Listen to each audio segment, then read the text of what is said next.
TikTok, time to rock. Good evening, good morning, good afternoon to everyone who's watching from all around the world. I'm your friendly neighborhood philosopher, David Wood, and with me now is the legendary Jay Smith. Jay, how are you doing? Well, pretty good. Thanks, David. Good to be here with you. Finally, I've never been on your show before. This is the first time, I think. No, it's strange. I'm actually bad about getting people on the first time. Then it's much easier. Yeah, Jay, why don't you, those of us who are in apologetics dealing with Islam, and those of us who watch YouTube videos are all familiar with the work that you've done. But for anyone who's kind of new to this or new to the channel and who hasn't been following what's been going on over the past couple of decades of Islamic apologetics, why don't you tell everyone a little bit about what you've been doing over the years and a little bit about your background before we jump into the topic? Okay, I think I'm the granddad of all the ones who've been on YouTube. I've been on YouTube now since 2006. So what's that? 14 years? I think YouTube began in 2005. You were one of the OGs. You were one of the guys who saw how important it was back in the day, because I remember your videos, and it would be kind of in random places. You'd be like standing on a hill or something like that, talking about the problems with the Quran and so on. No, that was the latter, David, but you were there with us. I think you came down to No, Speaker's Corner. I will find it. I saw Oh, you're pictures talking of you about on. before the latter. Okay, yeah, Yeah. well, that was back in London, back in 2006, and we were unpacking, looking at this kind of material. In fact, some of the stuff we're talking about tonight will be very similar to what we were talking about way back in the, goodness sakes, it seems like a century ago. But I've been doing this for about 40 years now, not YouTube, but engaging with Islam since the early 1980s. Now, you can see my gray hair. That makes me the granddad of all of you.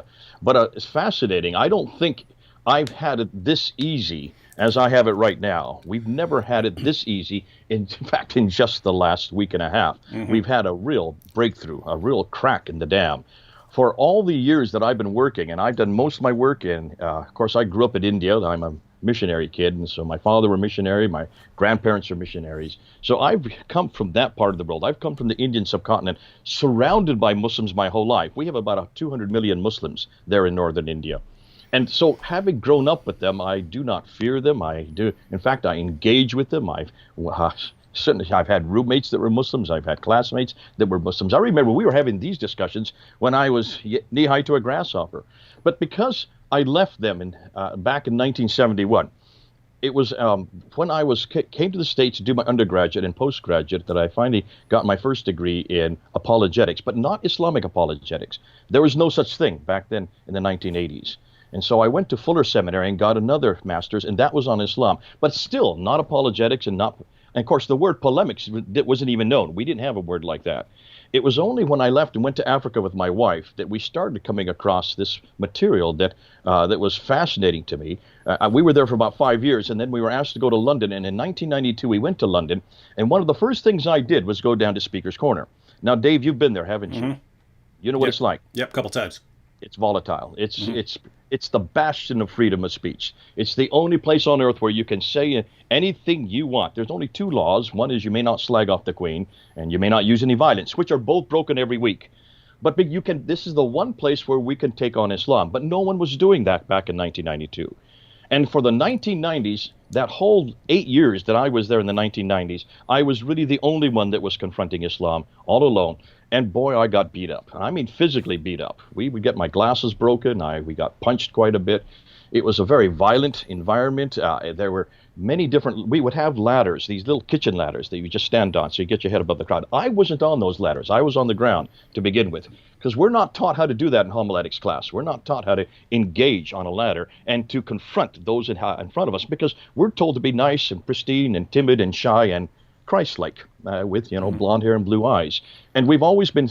That's all that I've ever grown up with that kind of engagement. Nothing about going toe-to-toe with these guys and these gals, and especially these guys coming from the Indian subcontinent, because the majority of Muslims in London. Now remember, we have 1 million Muslims living in London, and the majority of them come from 3 countries: Pakistan, India, and Bangladesh. Well, that's where I grew up, so I felt right at home with these guys. And it was fascinating because I kept on hearing things. I would go down to the corner and I would find them, they were attacking this book, the Bible, all the time. They never had Qurans in their hands. They never had Qurans. They had Bibles in their hand with little post-it notes all the way through. every one of these post-it notes was either a seeming contradiction or a seeming error or a seeming scientific anachronism, and they would be attacking me. And I'd never heard these kinds of attacks before. I thought I knew everything. I'd already studied under Dr. Dudley Woodbury there at Fuller Seminary. I thought I knew all the answers, but I hadn't heard these kind of questions.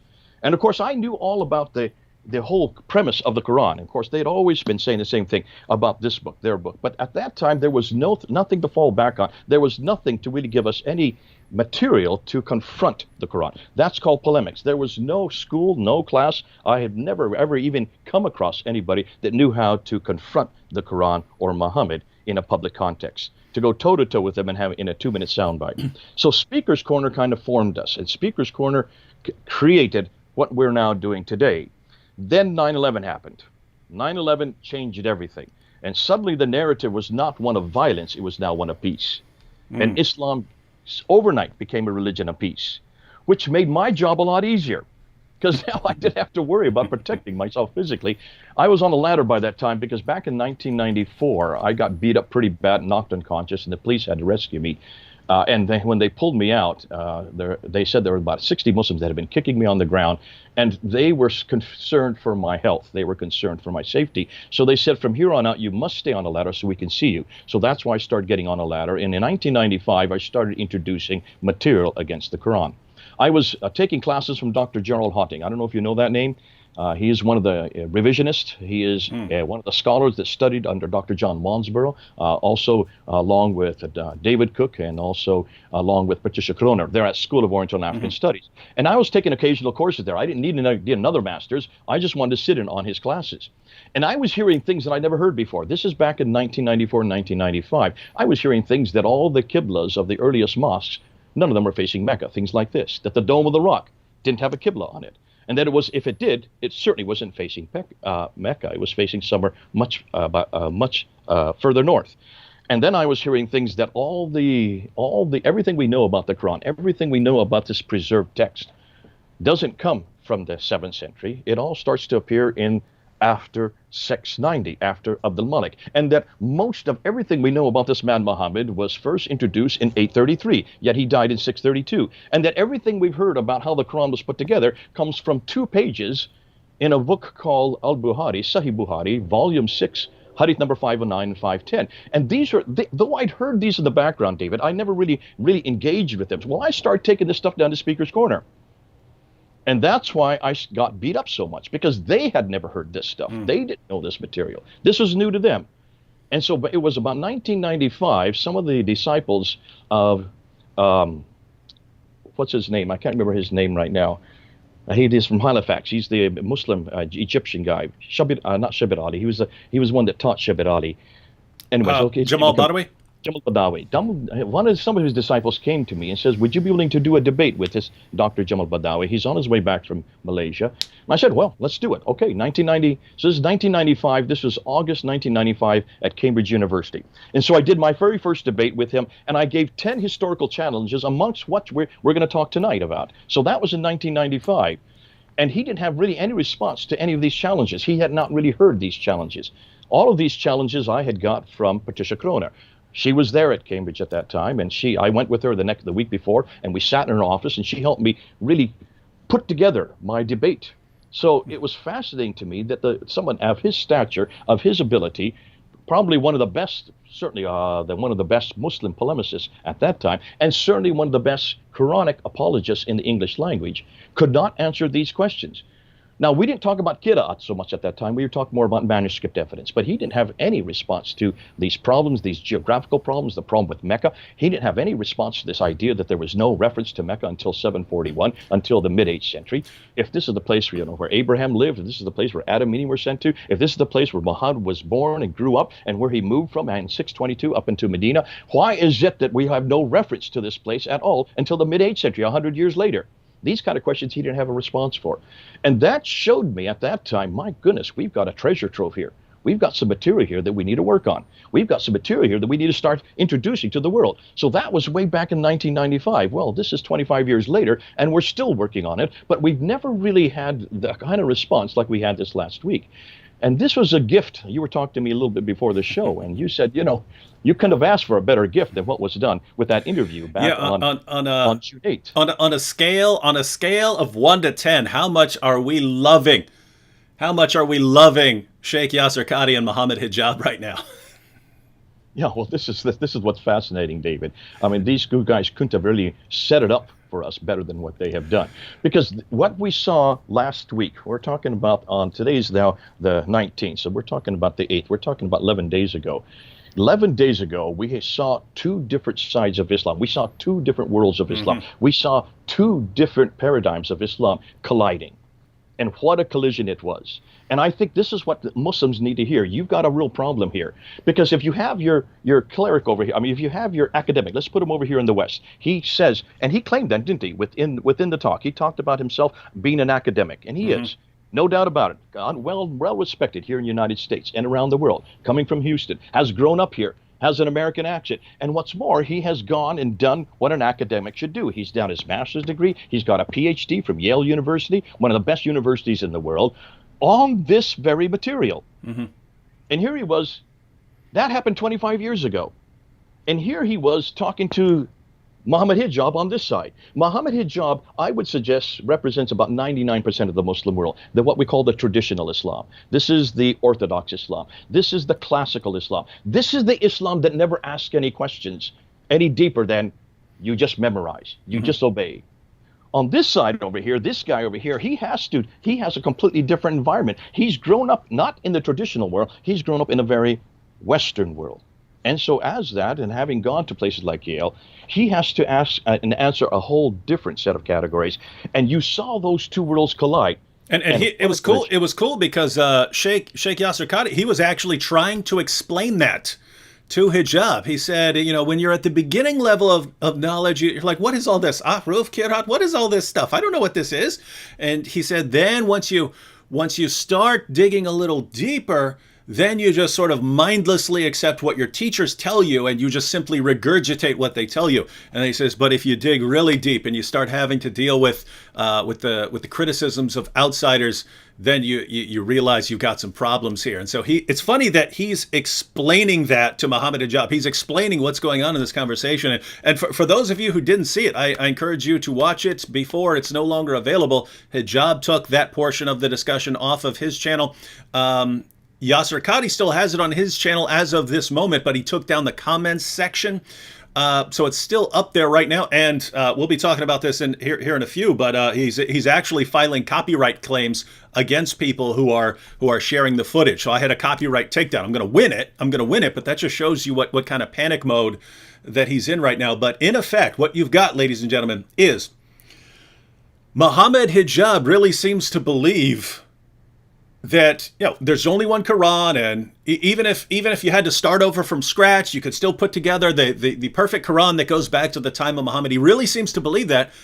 And he seems to believe that that's what Yasir Qadhi is going to say, right? If he just pushes him hard enough, that's what's going to come out. He basically thinks everyone has just misunderstood Yasir Qadhi. And so he keeps pushing him, and Yasir Qadhi's going, I don't want to talk about this. And Hijab, well, let me follow this up. And Yasir Qadhi, I don't want to talk about this. We should not be having this discussion in public. And Yasir Qadhi keeps, it's almost like Yasir Qadhi the entire time was saying, how much clearer can I make this to you, Mohammed Hijab? This is a bad idea. We should not be having this conversation right here. Stop this. I'm begging you, please stop. And Hijab, okay, well, let me push a little harder then. And so Hijab, and then what happens afterwards? They're both in panic mode. They're both in massive damage control mode. They're both deleting stuff. Yasir Qadhi was right. This would be disastrous to say this in public. And Hijab just kept pushing. And now it's kind of too late. All right, Jay, where were you? Before we get into the interview, I want to show you why Mohammed Hijab had to ask this question. This is not something that's just come in the last few days. This actually began about 4 years ago. And I sent you the clip, and I'd like you to put up the clip if you could. Look and see. Now, before we put the clip up, I want to give some background to it. And I don't know if all of you know who Hatun Tash is. If you don't know, get to know her. This is a real warrior of God, and I have never have more privilege than working with this lady. This lady is absolutely amazing. She's from Turkey. She used to be a Muslim. She now lives in London, and I've known her for about 8 or 9 years now. I got to know her because I was teaching her in Oxford at the Oka Center of Apologetics there. And she was my student, and she thought I was very arrogant, which a lot of people think I am because of the way I come across. And so I remember that while I was in one of our talks there, I said, "Listen, I'm down at a place called Speaker's Corner every Sunday. If any of you want to come down and join me, you'll have a great time down there." So she came down and never stopped coming. I mean, she got hooked the first Sunday she was there, and she's still down there. Now it's lockdown, of course. We're in pandemic, so she's not there these Sundays. But when she started coming down, we brought her on to Fander, and so she was a member of Fander, which is our organization, and she did a trip down to Morocco. She went down to Morocco to do a trip there to do some teaching, and she needed to get a Quran. So she just walked into the first bookstore she could find there in the marketplace and asked them if she could have a Quran. And they said, "Well, which Quran do you want?" She says, "What do you mean?" "Just any Quran." Well, which one? Do you want Hafs? You want Warsh?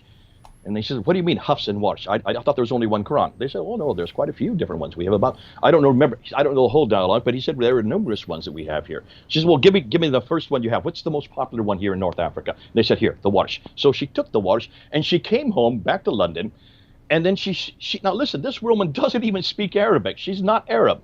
She's Turkish. She's never had Arabic. But all she needed to do was put the two Qurans side by side. And then she just went from page to page, and she just compared what the two Arabic words said. And she saw, "Oh, this word looks different than this word, or this phrase looks different than that phrase." And so she circled them, and then she went back to her Arab friend, and she went back to her Arab friends there in London and says, "Is this the same?" She said, "No, that's different. No, that says different." And they would translate to her what the difference says. And then she realized these are completely different words. These are completely different verses. These are completely different meanings. In some cases, these are completely different theologies.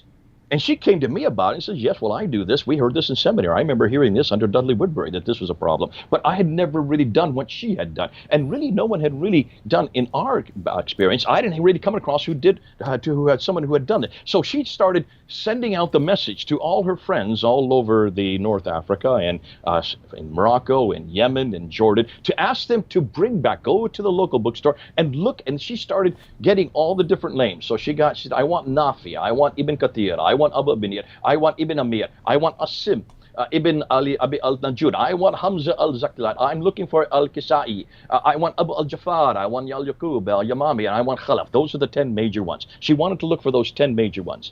And then she started getting them.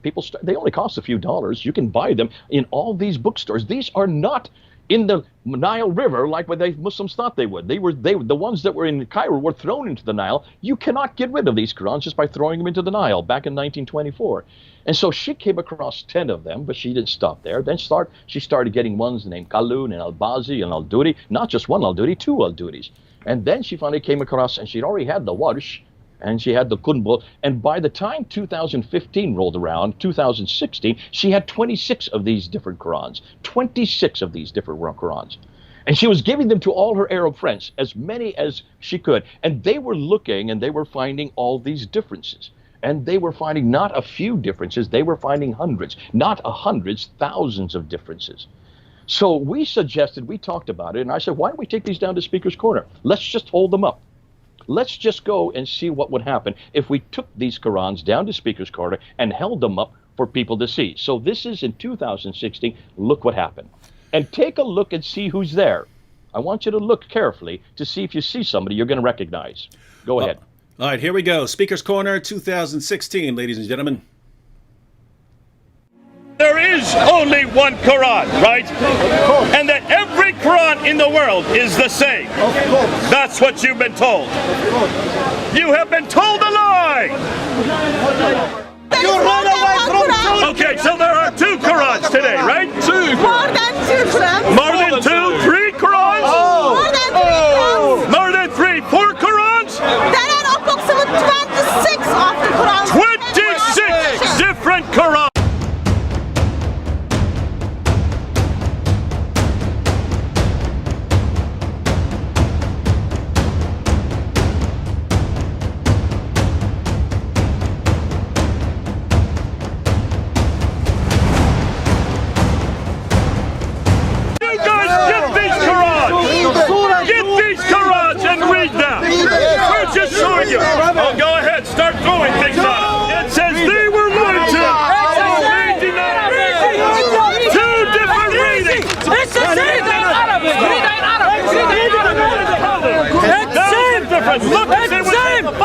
And which has the power? The difference is between Papa and Dama. Read it again.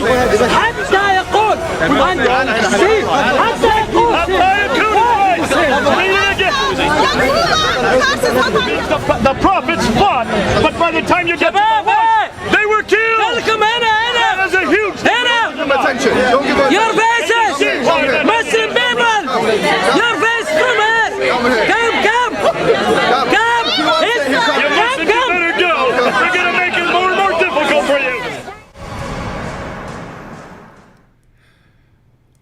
Did everyone catch the Muslims there at the end calling everyone away from those 26 Qurans? Everyone, back up, Who because was the tall man there? Who was it? Do you recognize him, David? that was the mighty Muhammad Hijab. He looks a lot thinner then, doesn't he? Yeah, destroyer of Yasser Qadi's career. That was him in that crowd. And he was the one pulling all the Muslims away. And I've known Muhammad Hijab all that time. And we've known him for quite a few years. And he is about 6'5", maybe 6'8". He's got. I'm 6'3", and he was towering several inches above me. So he is in the 6'7", 6'8" range. He's a giant. When he comes and takes me on, I'm on the ladder, he's on the ground, and his face is right next to mine. I mean, that's it. He doesn't need a ladder. And we've done a few debates there. If you go up on Fander Films, you will see a debate that I did, and he's just sitting there going like this, showing his muscles. That's about all he could do in that debate. It was on this very material. It was on this very thing that we're talking about right now. So that was in 2016. We went down 3 different times with those Qurans and held them up. The last time we went down there, we almost didn't leave the corridor. They were so upset with us. They did not want us to leave with those Qurans. They tried to grab our bag. They broke the handle. Some of the young men followed us and were trying to get in the way from us leaving the corner. It was such a catharsis for them. They had never come across this before. And as I looked at these young men, you could see that they were having panic. They were having a crisis. And I suggest that Muhammad Hijab was in panic mode as well. He was having a crisis. And he has still been in crisis for 4 years. And that's why I can't prove it, but I think that's why he wanted Yasser Qadi to put this to rest. Because 4 years now, no one has been able to answer the question that he couldn't answer back then in 2016. He had to pull them out of the crowd. He had to say, come to me. What would he have told them? What would he have showed them? You notice they tried to pull the papers from our hands where we were giving side by side, the Hafs and the Warsh, the Hafs and the Qalun, the Hafs and the Kunbal. We were just showing differences, huge differences. We had about 70 out of. Now, listen, since that time, Hatun and her team have found 93,000 differences.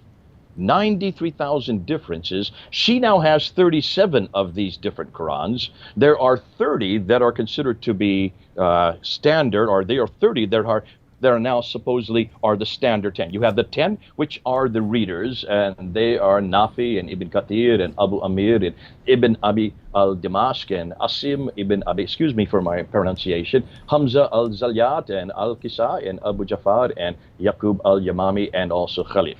Those are the 10. Those are the 10 major ones. The first 7 plus the other 3. The first 7 that Ibn Mujahid canonized in 936. Look at the date, 936. This is the 10th century.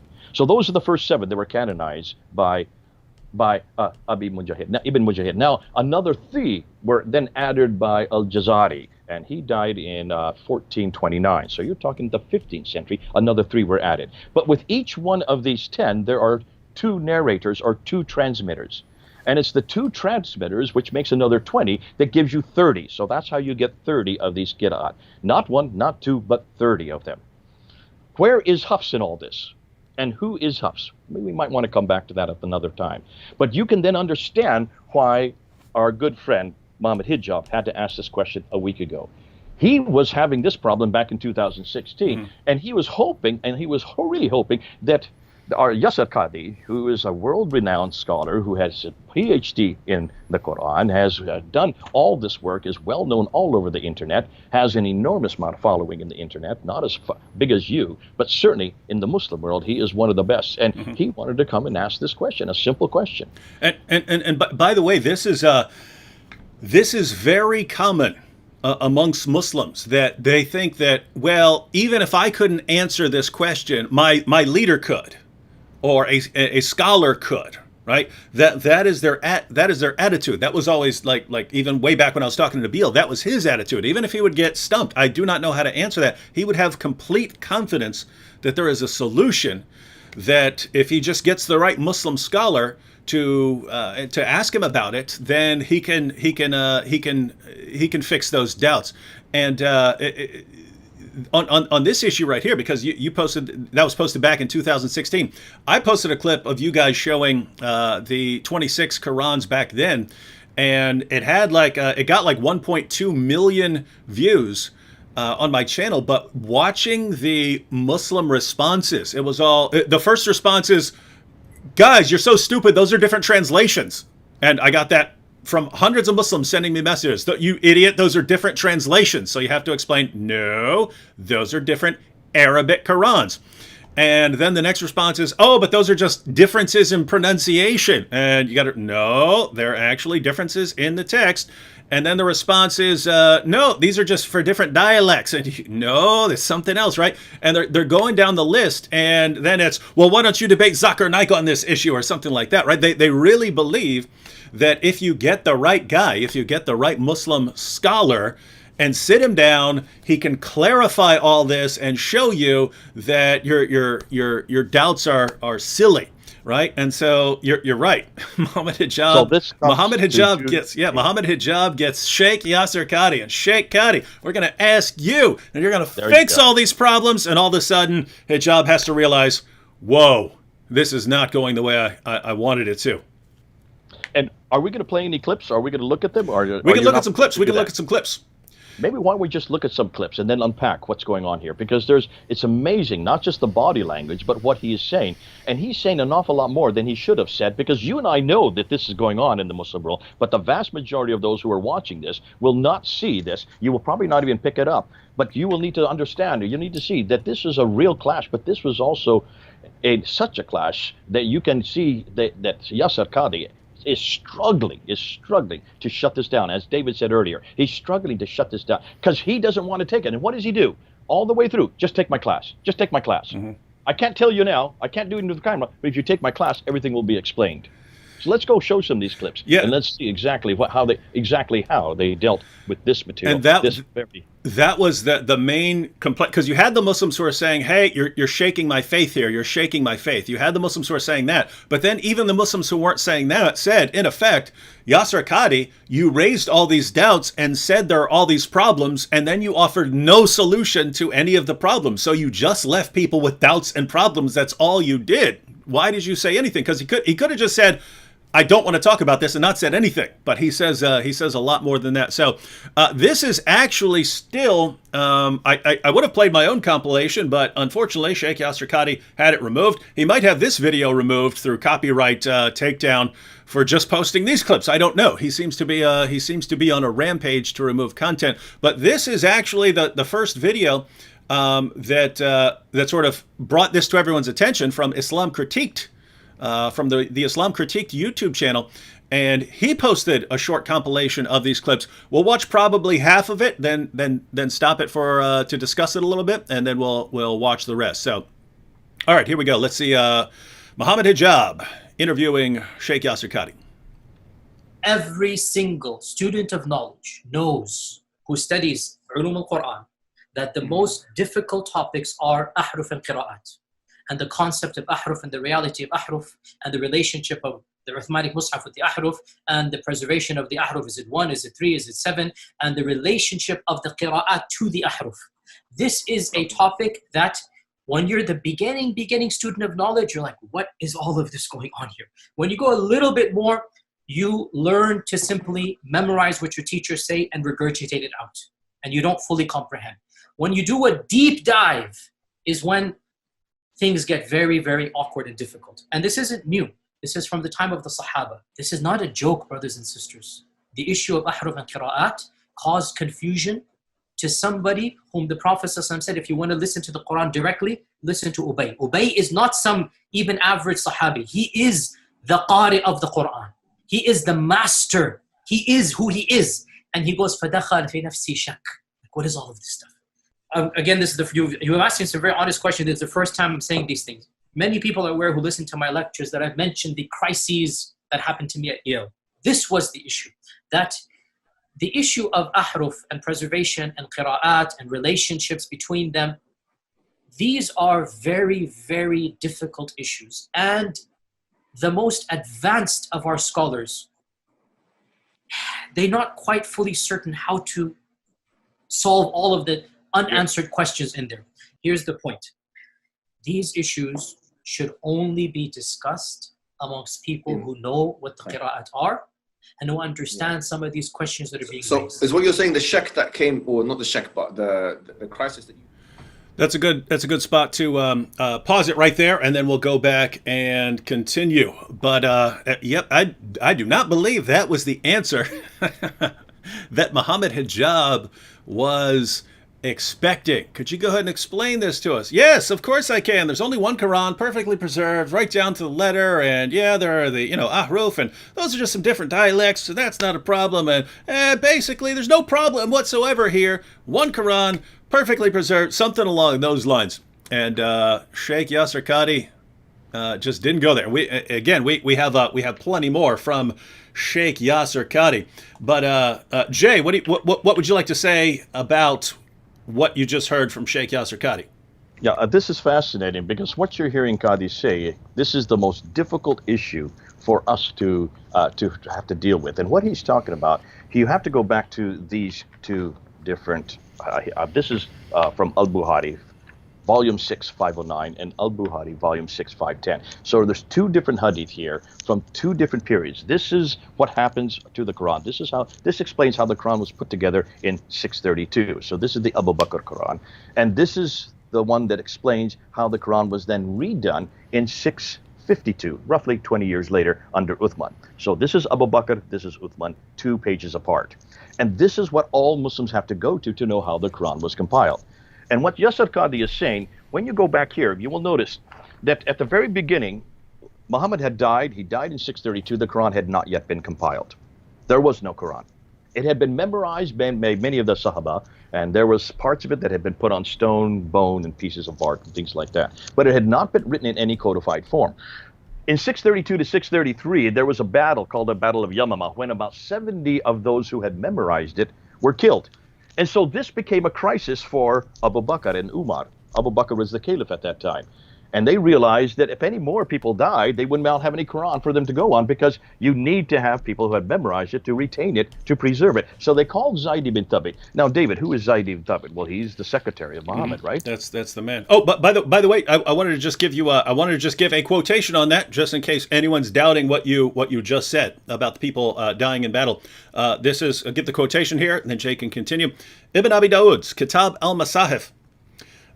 Many of the passages of the Quran that were sent down were known by those who died on the day of Yamama, but they were not known by those who survived them, nor were they written down, nor had Abu Bakr, Umar, or Uthman by that time collected the Quran, nor were they found with even one person after them. Now Muslims, do you realize what they just said? Many of the passages of the Quran that were sent down through Muhammad, were known by those who died on the day of Yamama. So they were known by the people who died in battle, but they were not known by those who survived them. They weren't known by anyone who survived, nor were they written down. So they hadn't been written down, and no one had and there was no one alive who had them memorized. Now, guess what? If no one alive had them memorized and they weren't written down, what's that mean? It means they're gone. It means they're gone, right? Nor had Abu Bakr, Umar, or Uthman by that time collected the Quran. Quran had not been collected yet. Nor were they found with even one person after them. Now, guys, just think about how amazing it is when you run up to us and you say, perfect preservation, right down to the letter from the time it was revealed to Muhammad. And then we start going through your sources and we found stuff like this. Yep, passages were lost. Passages were lost. And what are you Muslims going to say? Nope, everyone had, there were hundreds of people who had it memorized. It could have been lost. And we read this and it's like, you're telling us something completely different from what your sources say. Your sources say very clearly, passages were lost. They were never found again.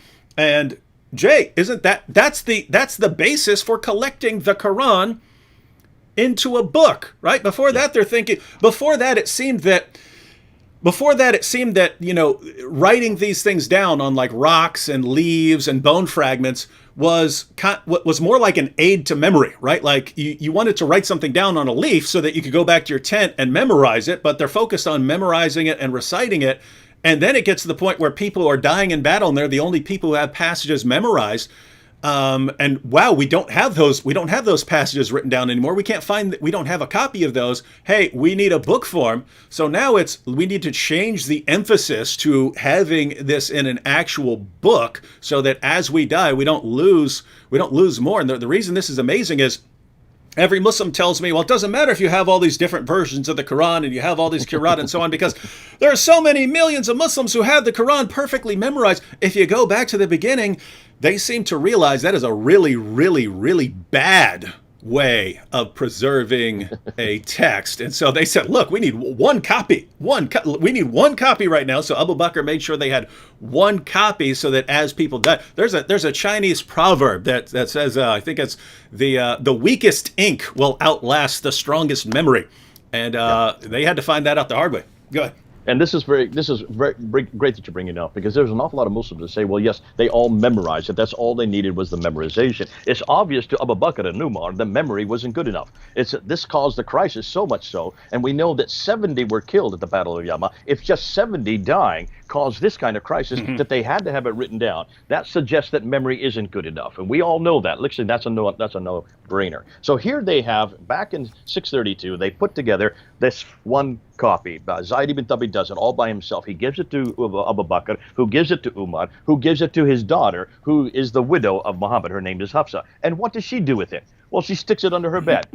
Rather a stupid idea to stick it under your bed. Why would you put it under your bed if this is the only copy you've got? If this is the one and only copy you got, it stays there for 20 years. Let's now jump to this one here. And this is where Yasser Qadi, and this is where Shabir Ali, back on May 19th, came apart. Because this is not the first person that came up with a video. Shabir Ali came up with a video on May 19th, where he tried to help us unpack this part. The Uthmanic recension, the second Quran. This is the second Quran. And there was a problem by Hudayfa. Hudayfa says, listen, there's all these people in the Shams. Shams means the people in the north. Shams means the people in Syria and Iraq. Hold on to that. We're going to come back to that. These people who are up here in the north, they are not reciting it the same way. And we're going to have a problem like the Christians and Jews have. We're going to have many different books. Therefore, we need to get one final copy. So Uthman gets Zayd ibn Thabit, wakes him up after 20 years, and he says, okay, I want to give you 3 other guys, Zubair, Alas, and Harith, and the 4 of you are going to rewrite this Quran again. Go and wake up Hafsa, get her copy, get it from under her bed, and then take that copy, and notice what he says next. You must write it in the Qurayshi dialect. So here is a dialect called the Quraysh. What is the Qurayshi dialect? This is the Qurayshi dialect that Muhammad would have used. This is the dialect that he would have spoken in Mecca and Medina, the Hijaz, the central part of Arabia. Not the Shams, not Syria, not Iraq. This is supposed to be the Qurayshi dialect of Mecca. Am I correct? Yep. Pretty obvious to me. Well, let me ask you this, David. How do you write a dialectical form? How do you write a dialect in a consonantal text? Because remember, the Arabic is only consonantal. It doesn't have any vowels. Those were added much, much later. The Dhamma, the Kasra, the Fatha. How do you write a consonantal text in a dialectical form if there's no dots? There were no dots in the 7th century. So what does this mean? Does this make any sense to you? No, never has, and I think that's what Shabir acknowledged at the story of the Ahruf. He says, yeah, this could refer to dialects and so on, but he says, but Muslim scholars can't agree on what this means. That's the same thing Sheikh Qadi says, even going back to his book on the sciences of the Quran, that Muslims have all these different theories. And even in the interview with Hijab there, he said Muslims have all these theories, and some of them can explain more than others, but none of them can answer these pressing questions that are coming from outside the fold of Islam. But basically, no one knows what they mean. That they have the, and matter of fact, this is a perfect example of what he's talking about when he says that here in Islam, we see an issue and we push a little bit, and then we give an answer, and then when we get an answer, we say, okay, that's good. He goes, the non-Muslims, they don't have that red line. He says they just line. Yeah. We haven't come to that yet. Yeah. I was going to hold on to the red line because that's the best thing I've heard yet. But hold on.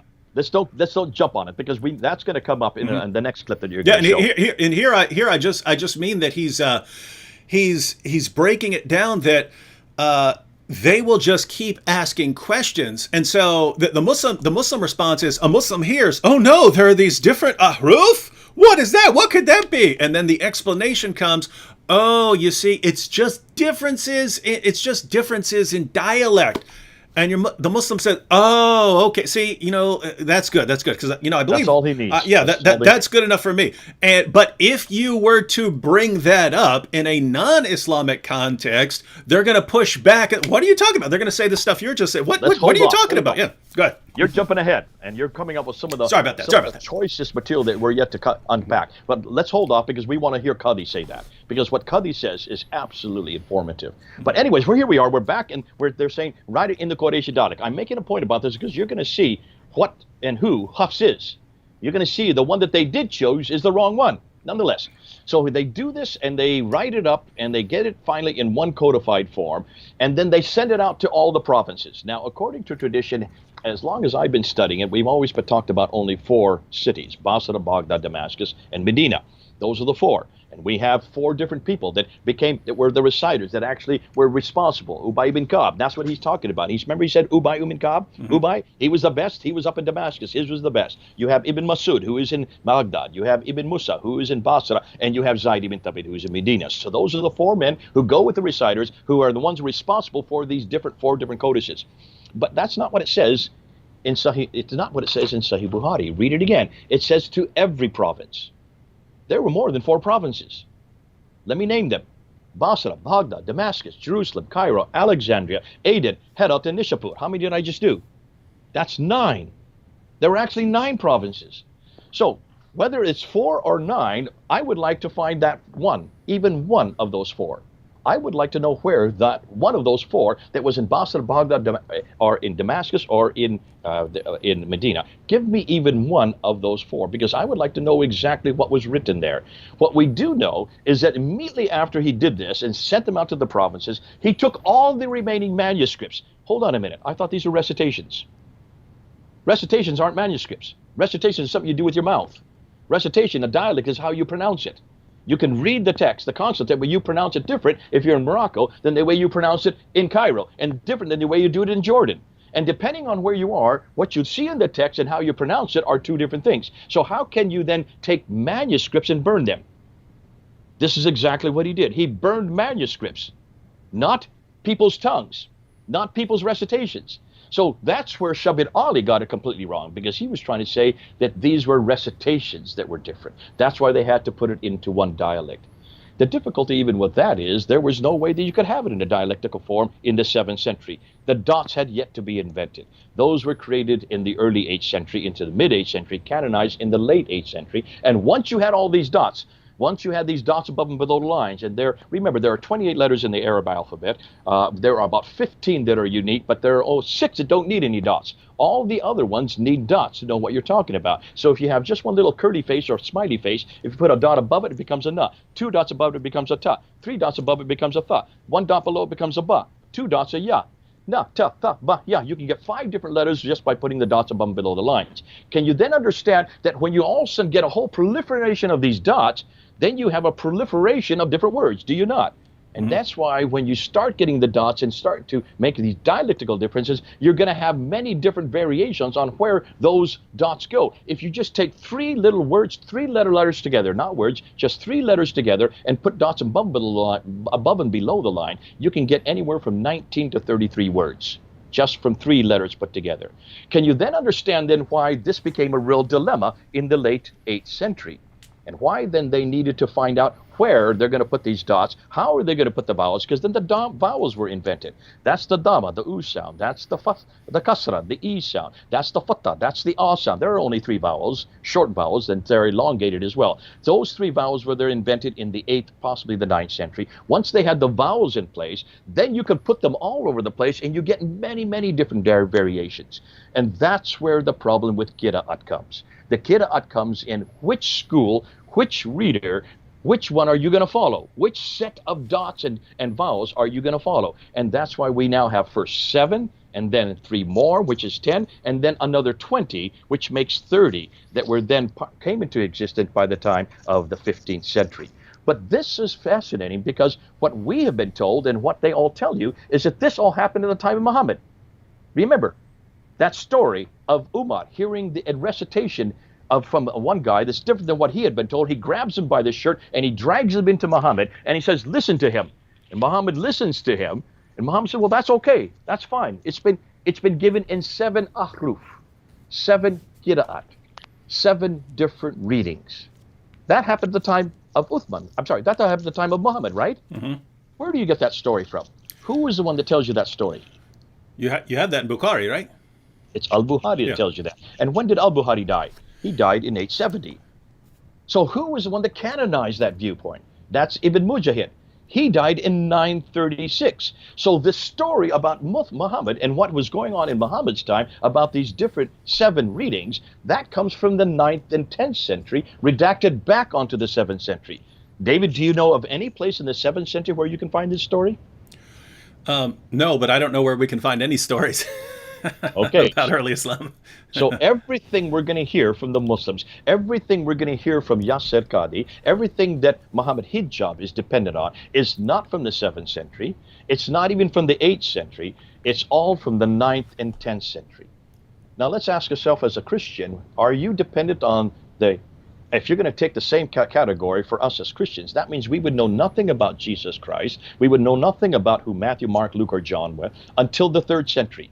How would you defend Jesus Christ or the crucifixion or the resurrection if you only had people that were first writing it down in the 3rd and 4th century for that which is happening in the 1st century? How could we defend that? We don't use any 3rd century sources. We only use 1st century sources. Absolutely. Mm-hmm. Now, why is it that we haven't pushed this onto the Muslims? Everything they're going to tell us comes from the 9th and 10th century, but nothing comes from the 7th and 8th century or the early 8th century.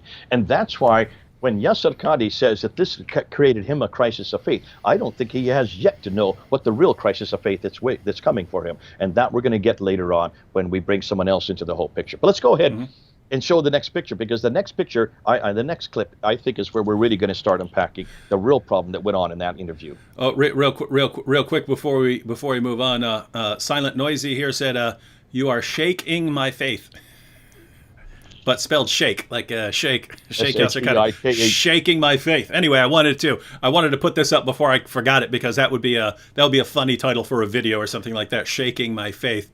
Given all the people who say their faith has been shaken by Yasser Qadi's recent admissions. But I just wanted to bring in one thing before we continue with the video, all along the lines of Uthman burning all of the manuscripts. Guys, do you see how Islam really hasn't changed down to the present time, right? Once they start realizing, wait a minute, we've got all these differences in the way we're reciting the Quran and so on, and this is going to cause this huge crisis. And then you get down to the present time.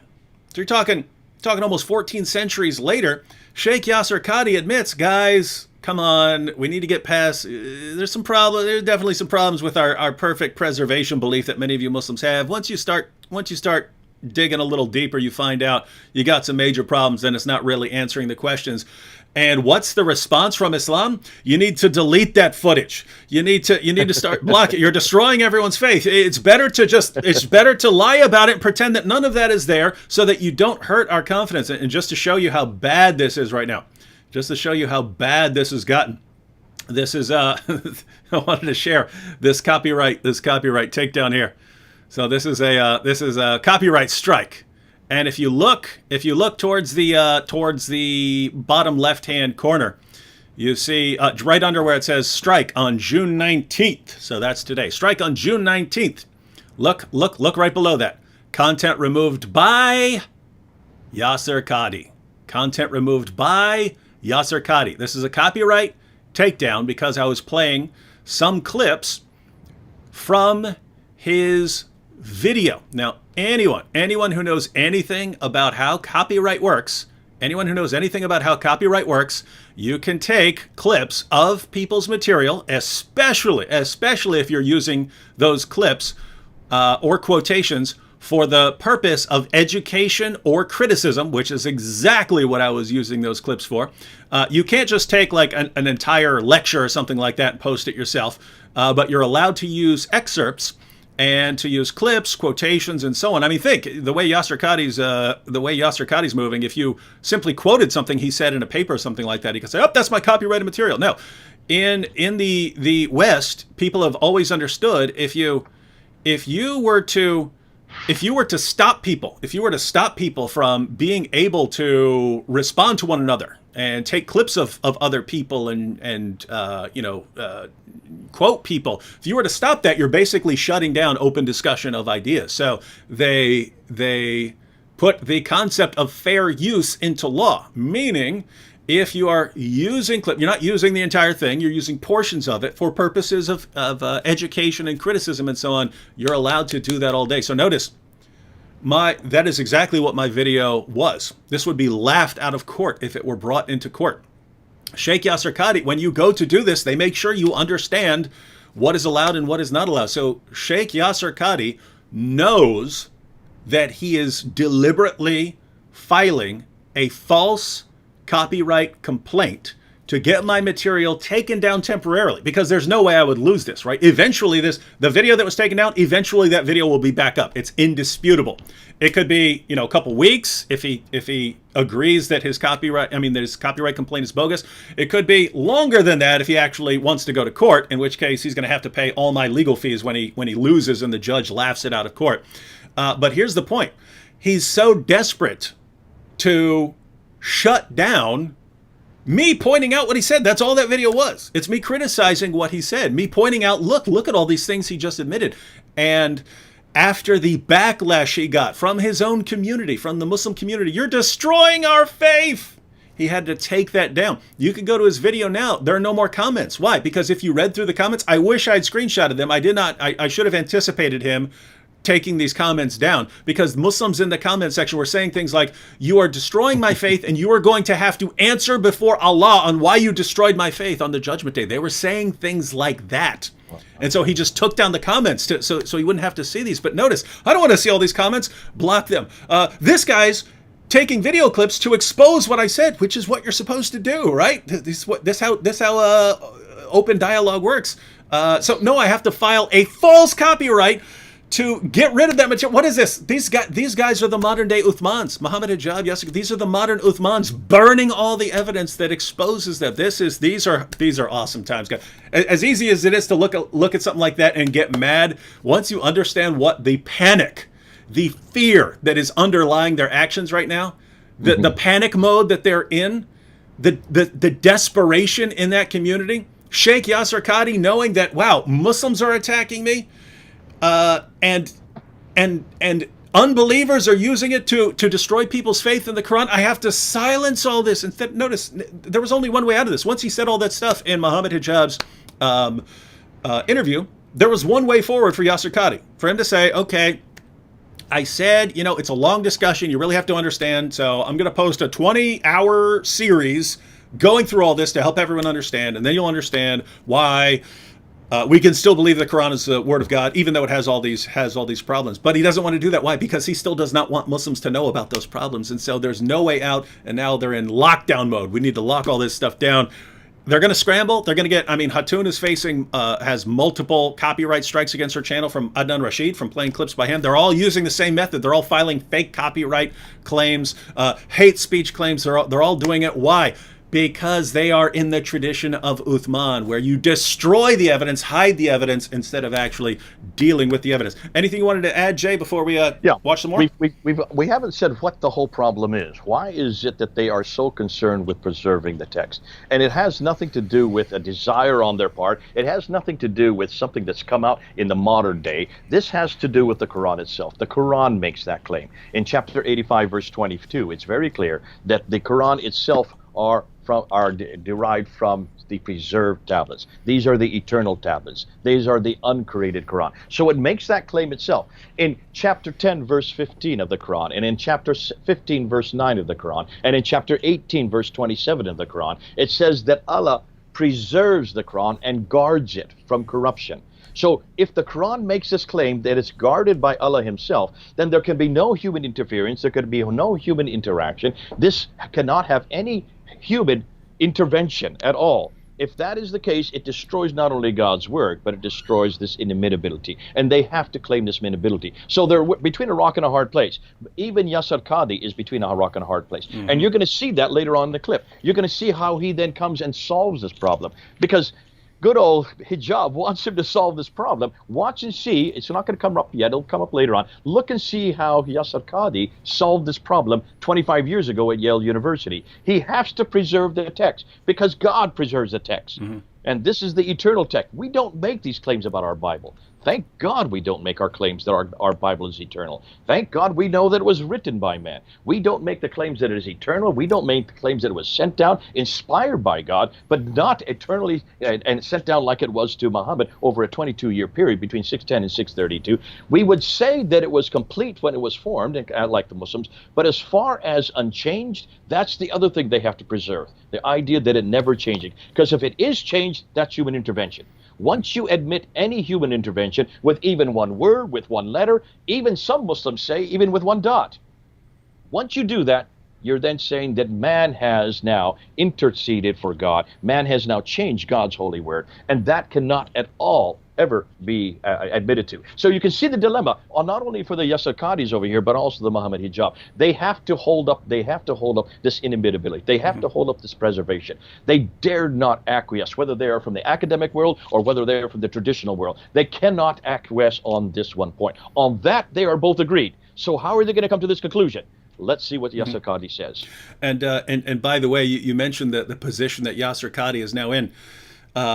When he came out and admitted all this stuff that we're going to be watching here, when he came out and admitted this stuff, Muslims obviously went into a rage that he was hurting their faith and so on. But, you know, people like me, I was looking at it going, wow, I have a lot of respect for this guy for admitting all of these things right now, even though there's going to be a backlash. I have respect for him for his willingness to face the backlash that's going to come to him. I have to respect his courage and speaking truthfully. And then, of course, as soon as the backlash, so at that point, he could have stood his ground afterwards. He could have stood his ground and said, look, I know I upset a lot of people. I know you're upset at me, but, you know, ladies and gentlemen, brothers and sisters, I can't lie to you. I can't lie to you. There are some issues here that if you've been told perfect preservation right down to the letter, it is not true. It's not true. What do you want me to do? Do you want me to lie to you? I'm not going to do it.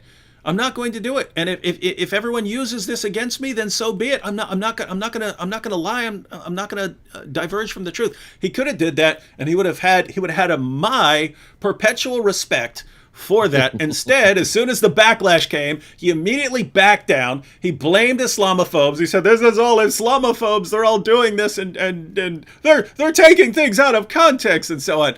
And then it's now I need to get rid of the comment section, start filing false copyright claims.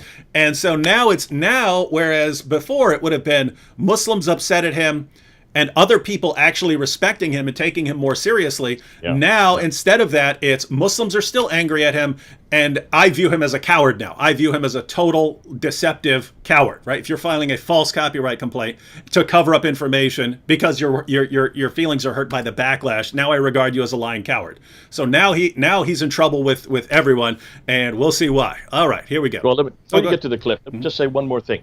At Speaker's Corner, one of the things we were always told is that you don't want to get a very tall ladder, because the higher the ladder you stand on, the farther you're going to fall. I get it. And I think this is the problem right now with the Quran. When you have these verses like chapter 10, verse 15, chapter 15, verse 9, and chapter 18, verse 27, the Quran itself has put it up on such a high pedestal, it's put it up on such a high level, that it is easy for now to destroy that. And that's why I feel sorry for Muslims. I feel sorry for the Yasir Qadhis. I feel sorry for the Muhammad hijabs. They are in a dilemma here, because they've got to argue preservation. They dare not leave that one text, because if there's any notion that there is any human intervention. It destroys the Quran. If it destroys the Quran, it destroys everything they believe. This is at the foundation of everything they believe. Remember, everything that Muslims go to is one book modeled by one man. The Book of the Man. You've heard me do this many times, David. Book of the Book Man. of the Man. Book of the Man. You've got to go to that book. You've got to go to that man.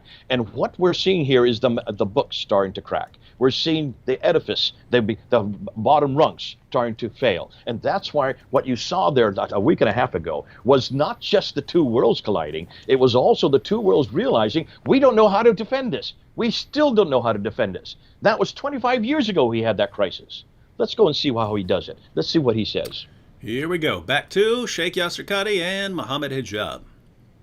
Was in relation to this question of the relationship between the ahruf and the qira'at, basically. No. The crisis I had wasn't that. The crisis I had was, well, yeah, wait, that was what generated. But what was the crisis? The crisis was very simple.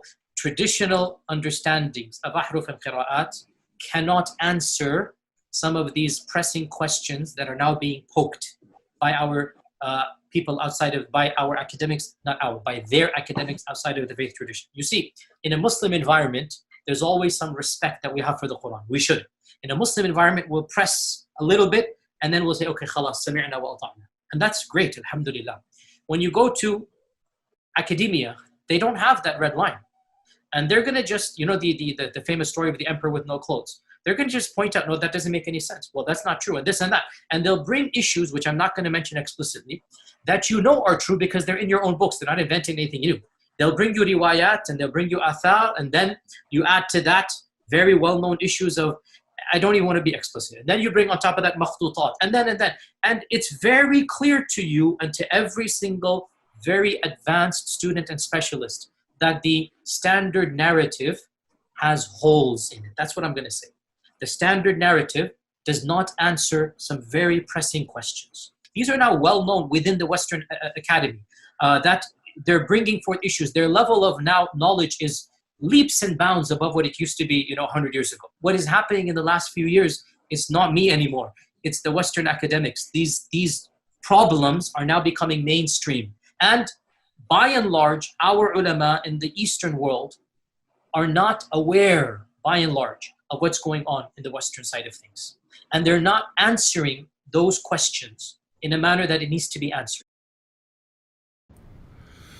Well, those are the Yasir Qadhi clips we had pulled up. But guys, if you take nothing else away from what Sheikh Yasir Qadhi said, just remember that there are holes in the narrative, ladies and gentlemen. There are holes in the narrative. What's the narrative? Well, it's that Muslim scholars have all of this stuff figured out, and all for the narrative at the popular level, it's perfect preservation right down to the letter. And if you do a little research and you start coming across all these differences in different versions of the Quran, like if you actually look at the different Qurans that Hatun Tash puts out and so on, if you look at those differences and you start wondering, well, don't worry, scholars have all of this figured out. They understand, we've got the ahruf and we got the kirat, and we understand the relationship between the ahruf and the kirat, and how that all relates to the Uthmanic recension. We understand how all of this works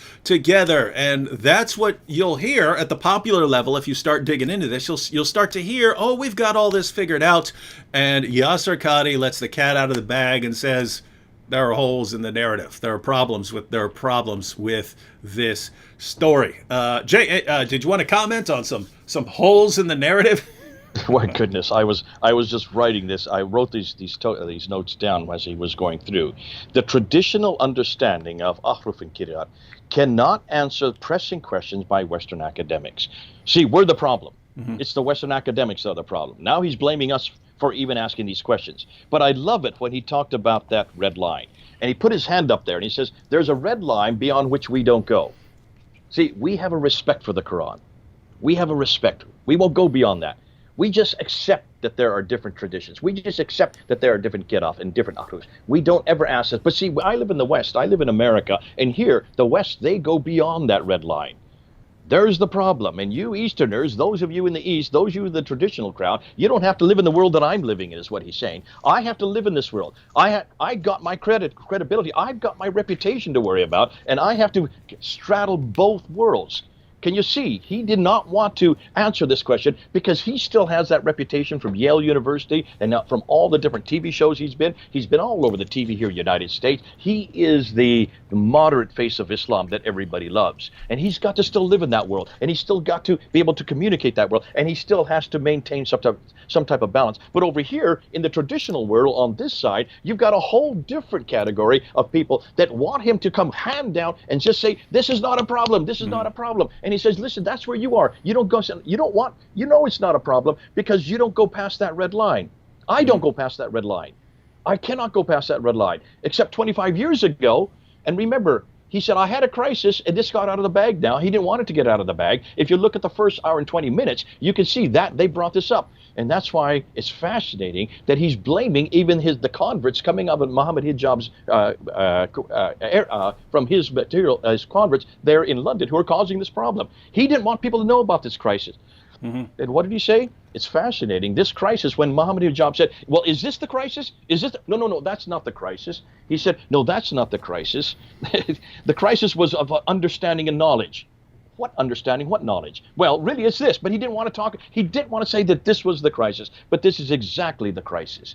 It's obvious that this is the crisis. And that's why he doesn't want to talk about it. He doesn't want to do it in a 20-minute soundbite. And he said that this is not for you to. This must be done behind closed doors. And then we're going to get the damaged stuff coming up. But it's fascinating that he's talking about this emperor with no clothes on. Yeah. Remember he brought that up? And Yeah. then he quickly shut up. He didn't want to go through with that because he realized he is the emperor with no clothes. Yeah. Actually, he is the one that's actually that the emperor. He is the one that's naked. Or really, all of Islam and its presentation of the history of the Quran, right? Like they're walking around like we've got this awesome explanation here, we've got this perfect book, and Why did he bring that into the conversation? Yeah, I know. According Does he not know the rest of the story? Yeah, Does according he not know to about the little girl that actually says, "Well, he has no clothes on." Yeah, guys, do you understand the story? This is Yasser Qadi brings it up, right? He says he brings it up. Yeah, and he says stopped it halfway when he realizes, I'm the one I'm the emperor. Yeah, and that's and why he says, the Western academics are the kids who say, "Look, you're naked. What's wrong with you? You idiots! You're naked." Right? And so he does. So he immediately shut that one down. He shut it down. He didn't want to go any further. He realized, I can't say anymore. The camera's on me. Yeah. I better not say anymore. I'm going to be seen naked. But then he goes on and then he talks about, he says, the academics, they don't have these issues, which we have. And I say, yes, that's absolutely true. Yasser Qadi, you live in America. We are Judeo-Christian society here. We ask everything. You look at this whole idea of criticism, this whole idea that has to do with redacted criticism. We're talking about source criticism. We're talking about literary criticism. Where do you think those were invented? They were invented on this book. All those criticism, the whole historical critique was all created on the Bible.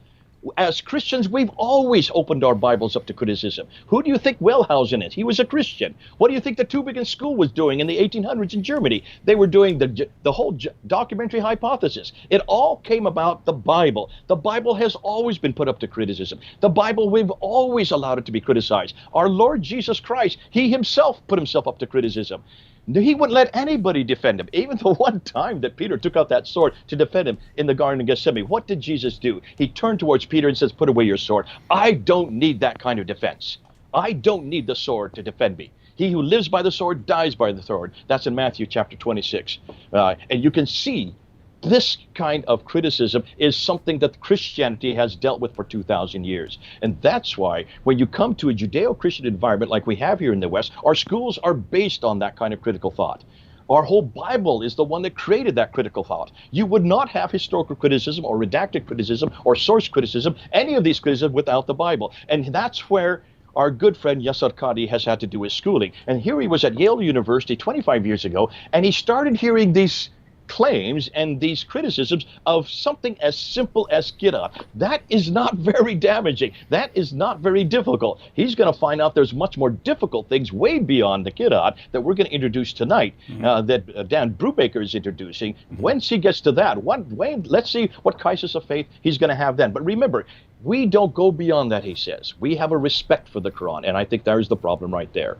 It's that respect that we're saying, hold on a minute, that respect makes you naked. You're the emperor with no clothes, because you've got to ask these questions of your Quran. When you make claims that there was one complete Quran that was put together, and I don't want to jump the gun right now. I want to wait to that, because we need to wait till we get to that part later on in this talk. But I think this is revealing that he is finally saying that it's very clear that the standard narrative, that's the standard narrative, that's the traditional narrative, that's what you guys have in the East, that's what you have been working with for over 1,000 years now. Remember, this Qira'at is over 1,000 years old. The Qira'ats were all created in the 8th and 9th century. We're now in the 21st century. It's the standard narrative has holes and cannot answer some of the very pressing questions. Westerners' level of knowledge is leaps and bounds above what it used to be. We can no longer sit there and even answer them. And that's why it's fascinating where he's going to finally go to get his answer. This is not hidden news. He was saying, listen, are you listening to me? This is not hidden anymore. By and large, you Eastern West ulama scholars, you Muhammad Hijab, and remember, Muhammad Hijab is not a scholar. I don't know of any degree that Muhammad Hijab has done. This guy is not a scholar. Yasir Qadhi is. But he's talking about the ulama in the East. These people in Medina, in Mecca, these people in Al-Azhar University, there in Cairo. These are the ones he's talking about. By and large, you scholars are not aware of what's going on here in the West. What I have to deal with. I'm in a different world. I have to deal with this. You don't have to deal with this. Therefore, this is the most difficult problem for me.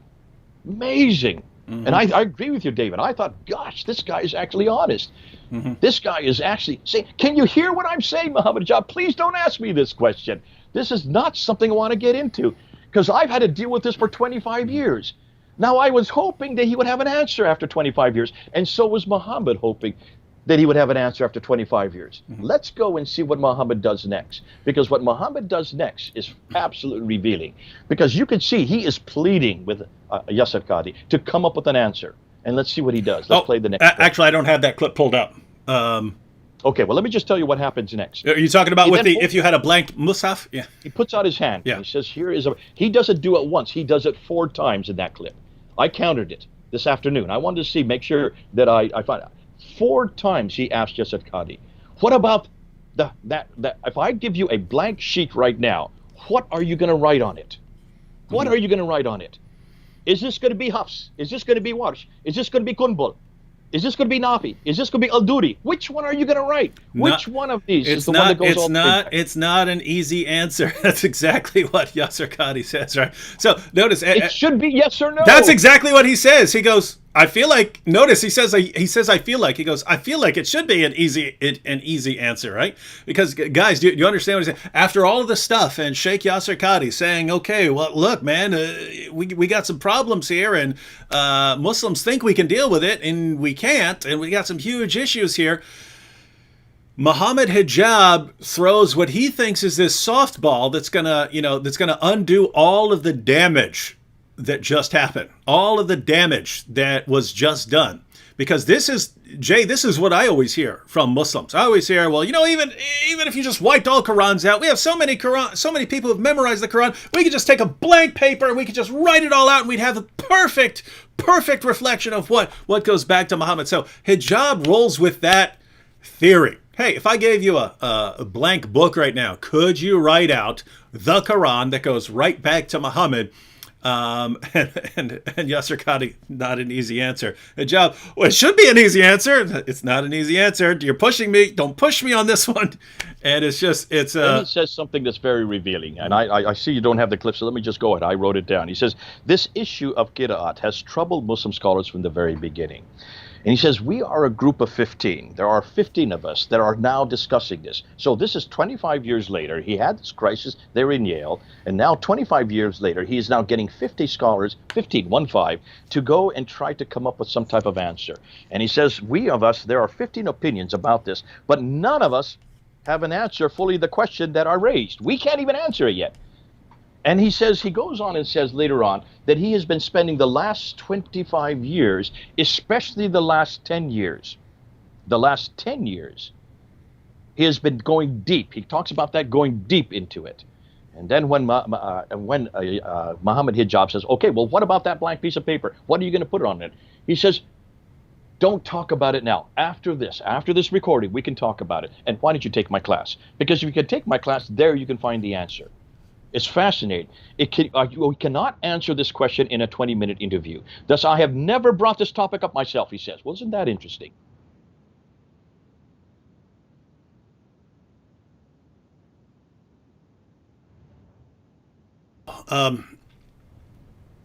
Do you have any more clips, or can I just go and continue on what he did say next? Yeah, you continue on. I'm going to see if I can actually get the clip so we can actually watch it so that everyone knows that we haven't misrepresented them. So I think I can actually pull the. I don't have the clip pulled up here. I basically have to get it on this because this is where I have a program for downloading clips and can shift it over there. But probably take me 3-4 minutes and something like that, and I can have the clip pulled up. Okay, let me just keep talking while you're doing that, David. I'll give you so we can continue. So what's fascinating to me, he then goes on and he says it should never be brought up in public. He said, now this is the second time he's brought this up. It should never be brought up in public. Those who brought it up are idiots. Those of you who brought it up, and he's talking about those, I'm assuming he's talking about Muhammad Hijab's converts there in England who brought it up and brought it into the public. They are idiots. This should never be discussed amongst the masses. Now, I don't recall anything in Christianity where we can't discuss amongst the masses. Can you, David? I don't recall anything. Is there any subject that we say should not be brought up? Is there any subject that we say must be kept behind closed doors? Is there any subject that we say, no, don't talk about this amongst the, certainly even amongst the new converts? Everything is open, fair game. And that's why whenever I did my studies, it was because I went to seminary and actually heard these kind of discussions, heard these kind of arguments. Now, is that going on right now, what I'm hearing in the background? Okay, they can't hear, so I can keep talking. I'm hearing two things coming from my earphones and what is going on publicly. So, fascinating to me, we were told absolutely to ask any question we wanted to talk about any part of Scripture we wanted to, and our professors were there to then defend it.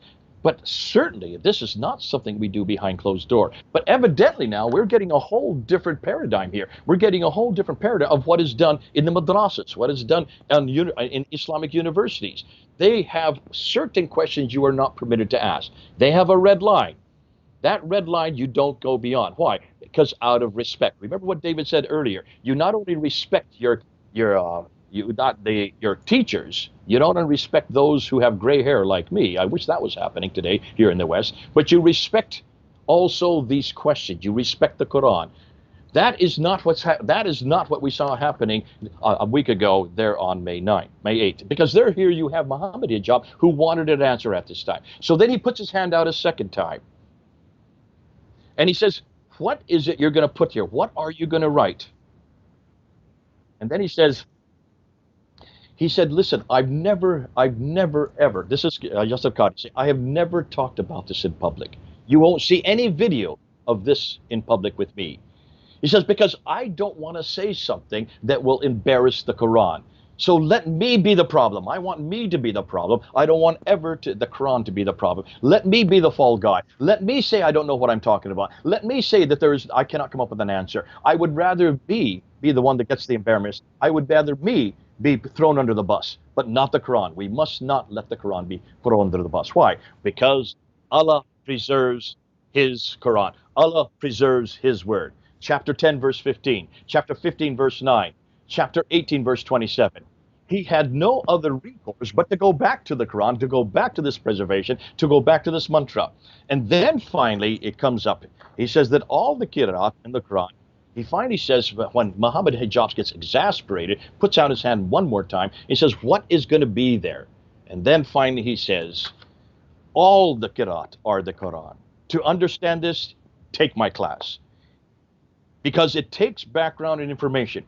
And that was fascinating is what he did next. He went into what I call a mantra. I don't know if you mean what I mean by that. He went into this narrative that he had memorized. And he just started looking at the camera. And he says, the Quran is the uncreated speech of Allah. The Quran is preserved. The Quran is known. The Quran is mutawatir. Mutawatir means a successive isnad. All the qira'at are the Quran. All the qira'at are the Quran. Are you getting that? That means all of these 93,000 differences that Hattun's team has now found in these 37 different Qurans that she now possesses there in London. Just looking at 23 of them, they've already found 93,000 differences. So all these 93,000 differences are the Quran. All are authentic. Leave it at that, Muhammad. Beyond this requires background information. take my class. It is enough to know that the Quran is the speech of Allah. It is protective. It is protective. What he's referring to, there is chapter 10, verse 15. There is chapter 15, verse 9. There is chapter 18, verse 27. He's just come back onto this narrative that he has been taught since he's a little child. This is the narrative that all Muslims are taught. And they're taught never to question this. You do not question the preservation. You do not go beyond that red line. You give respect to that book. Why? Because the Quran demands it. So therefore, rather than even answer this question, don't even answer the question, just go into this little mantra that's memorized, that they all have memorized. And we saw that vividly there in this interview. Go ahead, David. I'll put it back to you. Let's see. I believe I have found the clip, created the clip, and shared the clip over here. And wow. So the clip I wanted to pull up because it's so huge, because it's sort of at the end of all of Yasir Qadhi's admissions and acknowledgments and just the embarrassing dumpster fire of an interview for Islam, how bad this was. At the end of it all, Hijab tries to bring it around, tries to bring things into his safe space, right? I at least know that you could just rewrite the Quran and write exactly what goes back to Muhammad. So let's go ahead and watch a little of this clip. And I have a longer clip. I'll probably play 45 seconds of it or so, and then we'll pause just for review here, because this is really, really important, especially after all the discussion that preceded it. Let's see what Hijab says here. So I think if I were to give you a blank mushaf, yeah, and tell you to write what is munazzal verbatim from Allah into that mushaf with no human interference, would you write something which corresponds? It's not an easy answer. It's not an easy yes or no. It is enough for the Muslim to believe that the I think Quran this should is be an easy yes or no, though. Yes, Qadhi. I have to. Okay, very, very well. So, yeah, Muhammad, after we get off this phone call, I just wanted to pause it there because, man, we could watch that like 20 times. Notice the flow of the discussion here. I'm going to throw you a softball here. Obviously, you being a great scholar, you could put together, even if you're acknowledging there are all these problems and all these questions we might not be able to answer, at the very least, if I gave you some blank paper, you could write the Quran that goes back to the time of Muhammad. It's not an easy answer. And Hijab replies, I think it should be an easy answer. And Yasir Qadhi's response is, okay, if you want to believe that. But guys, if you think about the position that Hijab was putting Yasir Qadhi in, right? Yasir Qadhi has to live a double life. He has to live a double life. He goes amongst Western scholars in order to get along and be respected amongst Western scholars. He can't be spouting complete idiotic nonsense like one Quran perfectly preserved right down to the letter from the time of Muhammad. He would be laughed out of Yale for saying something that ridiculous, right? But on the other hand, he can't be saying the stuff that he would admit at Yale in a scholarly environment. He can't say that amongst your regular Muslims because it will completely destroy their faith in one Quran perfectly preserved right down to the letter. So he can't say certain things. He can't say the things that someone might want to say amongst the popular level Muslims. He can't say those things among scholars, and he can't say the things he would say among scholars. He can't say those among popular level Muslims.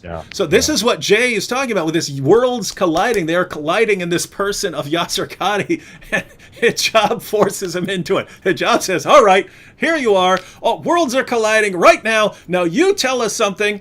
You tell us something that all the scholars are going to agree with and Muslims can agree with. And Yasir Qadhi, nope, can't do it, because these worlds have to be separated. And that's why he keeps saying you can't have this discussion in public. You can't talk about this. You cannot. Muslims are not ready for the truth here. And so it's just amazing. Yasir Qadhi, what he's saying is, these worlds cannot be brought together. They have to be separated because one would destroy the other.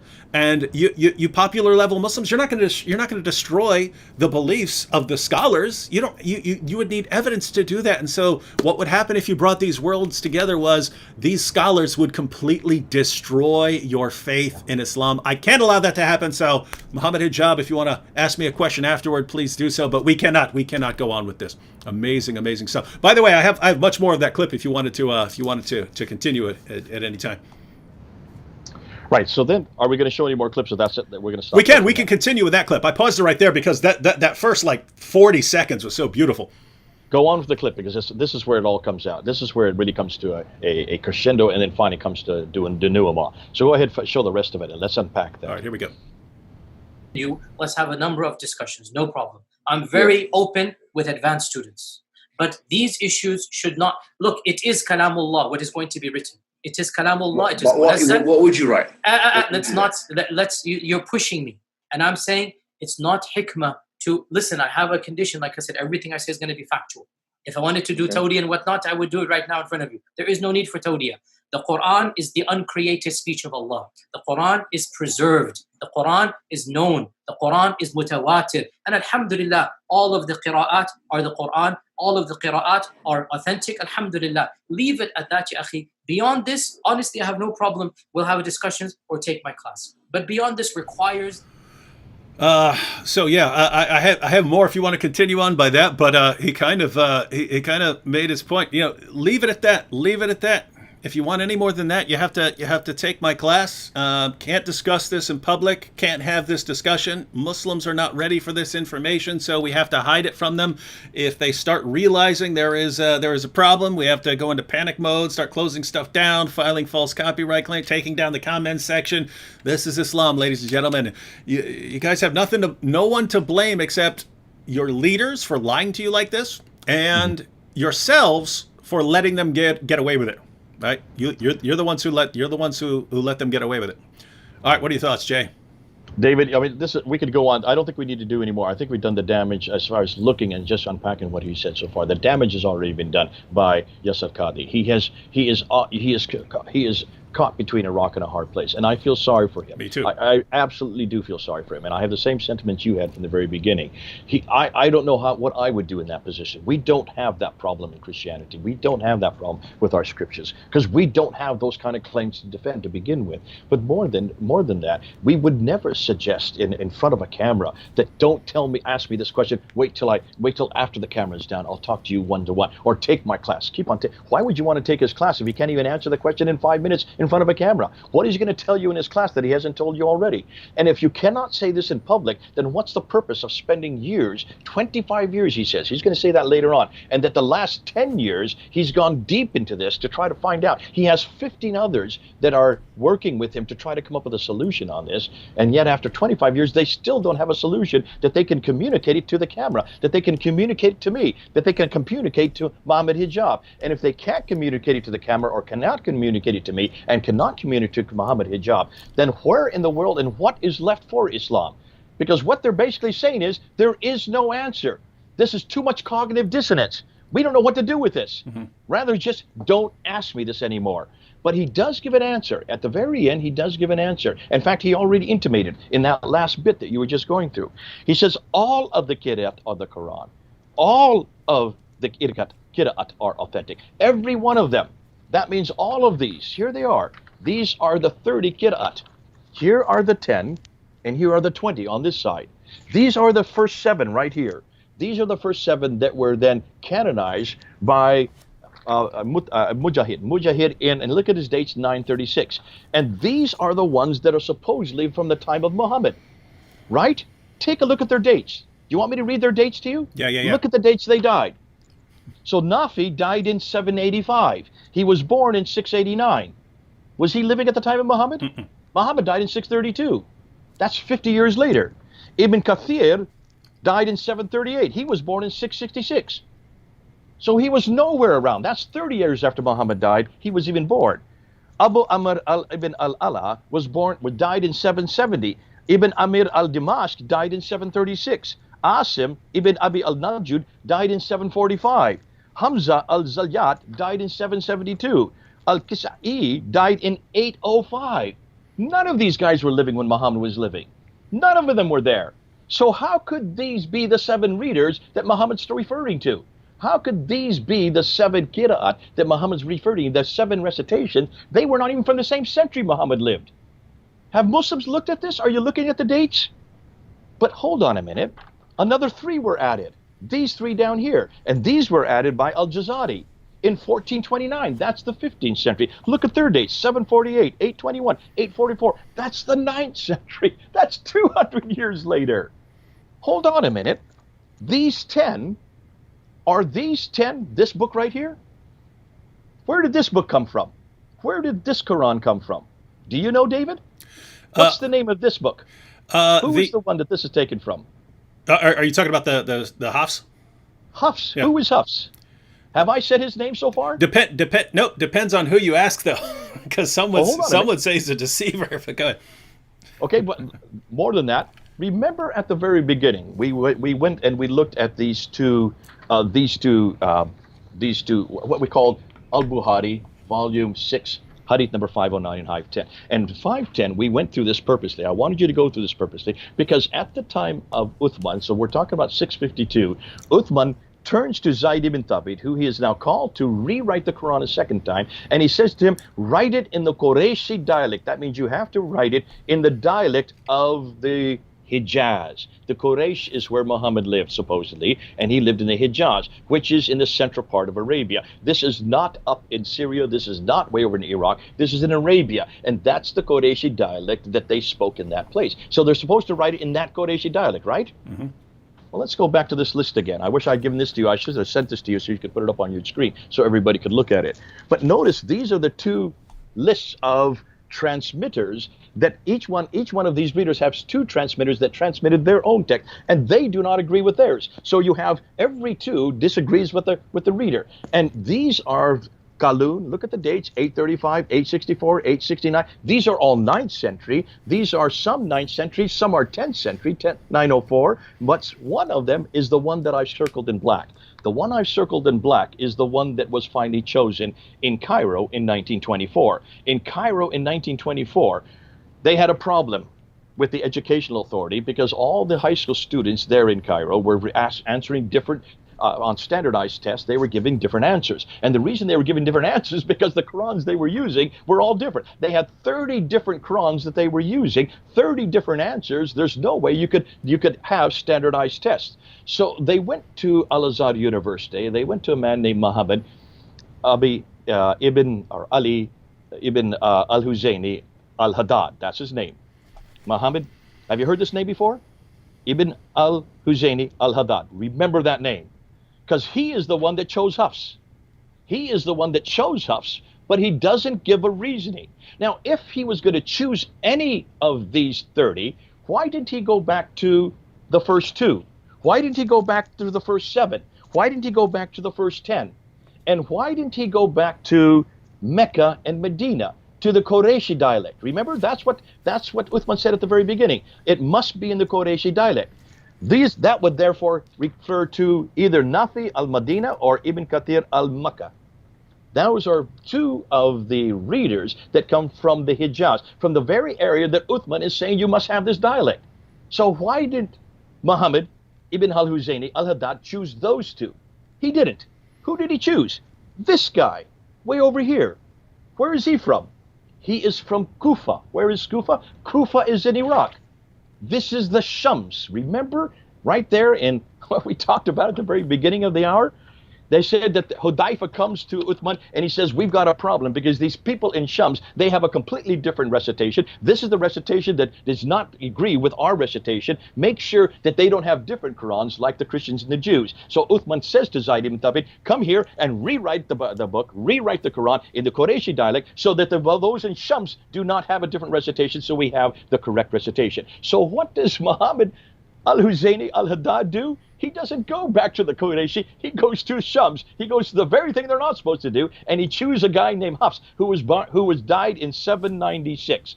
Muhammad died in 632. This is 244 years later. This is hundreds of miles away and hundreds of years later. What an idiot! And why has no one brought this up before? But hold on a minute. Hafs was chosen in 1924 for Cairo, right? What happened when he chose that derivation for the city of Cairo there in Egypt in 1924? Do you know what happened next? What did they do with all the other 29 that disagreed with Hafs? Didn't they have to drown them or something? They took them out to a boat and threw into the River Nile. And didn't you just get done saying a little while ago that when Muslims don't like something, they either burn it, or they censor it, or they stop comments on it, or they drown it. Anytime they don't like something, they try to get rid of that which disagrees. So the other 29, they took out into a boat, and they threw them into the Nile, thinking that would get rid of them, without realizing you can't get rid of them, because our good old friend Hatun Tash was able to get all of them again just in 2015 and 2016. Almost 100 years later, they're still existing. You can go to marketplaces all over the Arab world, and you can still get all 30 of them. She's found 37, so she's invented another 7 that are not even on the official list. Well, listen, there are even more than 37. But can you see how hopeless this is? Can you then understand? Put yourself in Muhammad Hijab's place. He knows this. He's heard this. How are you going to deal with this? Put yourself in Yasser Qadhi's place over here. There's nothing that I'm saying tonight that they all don't already know. The scholars know exactly what I'm saying. And when he went to Yale University 25 years ago and came across these other problems, these are just minor problems, because that was only chosen in Cairo in 1924 for the city of Cairo. That was only chosen for the Department of Education in one city. It became so successful, however, if you get rid of all the other ones and just use one, that became so successful that in 1936, the Egyptian government made that Hafs text the official text for the whole country, all of Egypt. All of Egypt then went back to Hafs. This guy from Kufa, who died in 796, 244 years after Muhammad. This guy who is part of the Shams, the guy that they were all scared about way back in the time of Uthman, because that's the text you're not supposed to use. That is that is the dialect you're not supposed to use. And yet that is the one that was chosen in Cairo. But because of the fact it makes it a lot more simple, and because of the fact it then now says that we don't have to worry about the other 29, they chose that for all of Egypt. Now, who's doing the choosing? Man is doing the choosing. It's one man from one university in 1924 that made that choice. This is not God choosing it. This has nothing to do with Muhammad. This has nothing to do with Uthman. This has to do with one scholar in 1924 who made that choice.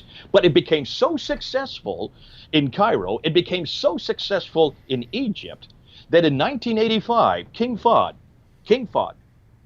who is the ruler of the ruler of Saudi Arabia at that time, King Fahd decided to make this Hafs text, this text that you see here, standard for the entire world. 1985. Now, David, I was alive in 1985. Were you? Yes, I was. Which means you and I are older than the canonical text. Boy, doesn't that make you feel old. Anybody who was living in 1985, before 1985, there was no standard text. There were at least 30. We have now even got up to 37 Arabic Qurans. But now by 1985, this has become the standard text for the whole world. Because one man, again, remember, this is one man who is now changing God's word, and he is the one that is now basically doing what God said he would not, God said would never happen, and that is, it is Allah who is supposed to guard his word. It is Allah who's going to protect the Quran. It is God who then said that this Quran has always existed. So what is the Quran that exists in heaven? What's on those preserved tablet? I would like to go to Allah and ask the same thing Muhammad Hijab asked, which is, if I give you a blank piece of paper, Allah, which is the one you're going to put in my hand? What do you think Allah's going to say? What do you think God, the Islamic God's going to say? Well, first of all, you can't talk to him. He's totally distant. He never comes to earth anyways. But I would like to know what's going to happen when Muslims ask that question. What do you think they are going to say? What Quran are they going to talk about? And this is something that Adnan Rashid brought up on Friday last week. I don't know if you heard what Adnan Rashid did. He did us a great favor. He said he decided to throw Yasser Qadhi under the bus when he was asked this question. That's a shocker. That's a real shocker. This is what always happens when Muslims don't like each other. They just throw each other under the bus. And he said, if I had been asked that question, I would have gone back to the Birmingham folios. I would have gone back to those Tillil folios, because that's the Quran he should have gone to. I would have gone back to the Husseini manuscript. That's the Quran he should have gone back to. Thank God for Adnan Rashid. Thank you, Adnan. You have just really brought it back to the 7th century. You see, this debate has always stuck over here in the 8th, 9th, and 10th century. The Qiraat is a terrible dilemma for the Yasser Qadhis and the Muhammad Hijabs. But that is not nearly the debate that I would like to talk about. The debate I want to talk about is what's happening in the 7th century. I would like to go back to the very beginning. I would like to go back to the time that Uthman lived. I would like to go back to the time of the Prophet himself. I would like to go back to the century that supposedly this book was sent down to him over a 22-year period. I would like to go back to those first earliest copies, those first 4 copies that were made by Zayd ibn Thabit and sent to Basra, Baghdad, Damascus, and one left in Medina, the Ubay ibn Ka'b's codex. I'd like to go to Ibn Masud's codex. I'd like to go to Ibn Musa's codex. I'd like to come to Zayd ibn Thabit's codex. And I'd like to ask any Muslim who's watching me right now, where is there even one of those codices? One. I just want one. And that's exactly like this one right here. And 114 surahs, exactly like the razm. I'm not asking about Qirat now. I'm not talking about vowelization. I'm not talking about the dots. I want the razm. I want the consonantal text. I want the skeletal text that's just like this book here. And notice, Yasir Qadhi agrees with you, right? If you're saying you would ask Allah, which one? Yasir Qadhi acknowledged, I don't know. I don't know, but you saw that little, all of them. Yeah, that you saw that problem that he's stuck in, which really shows you that his faith in this wonderful book is really at odds with the scholarship that he's being confronted with. Now, just to be clear, I haven't really studied Qirat and Ahruf way back when I was studying after Nabil had converted and so on. Nabil started studying the Qirat and Ahruf, and he was telling me, going, they can't figure out what this stuff means.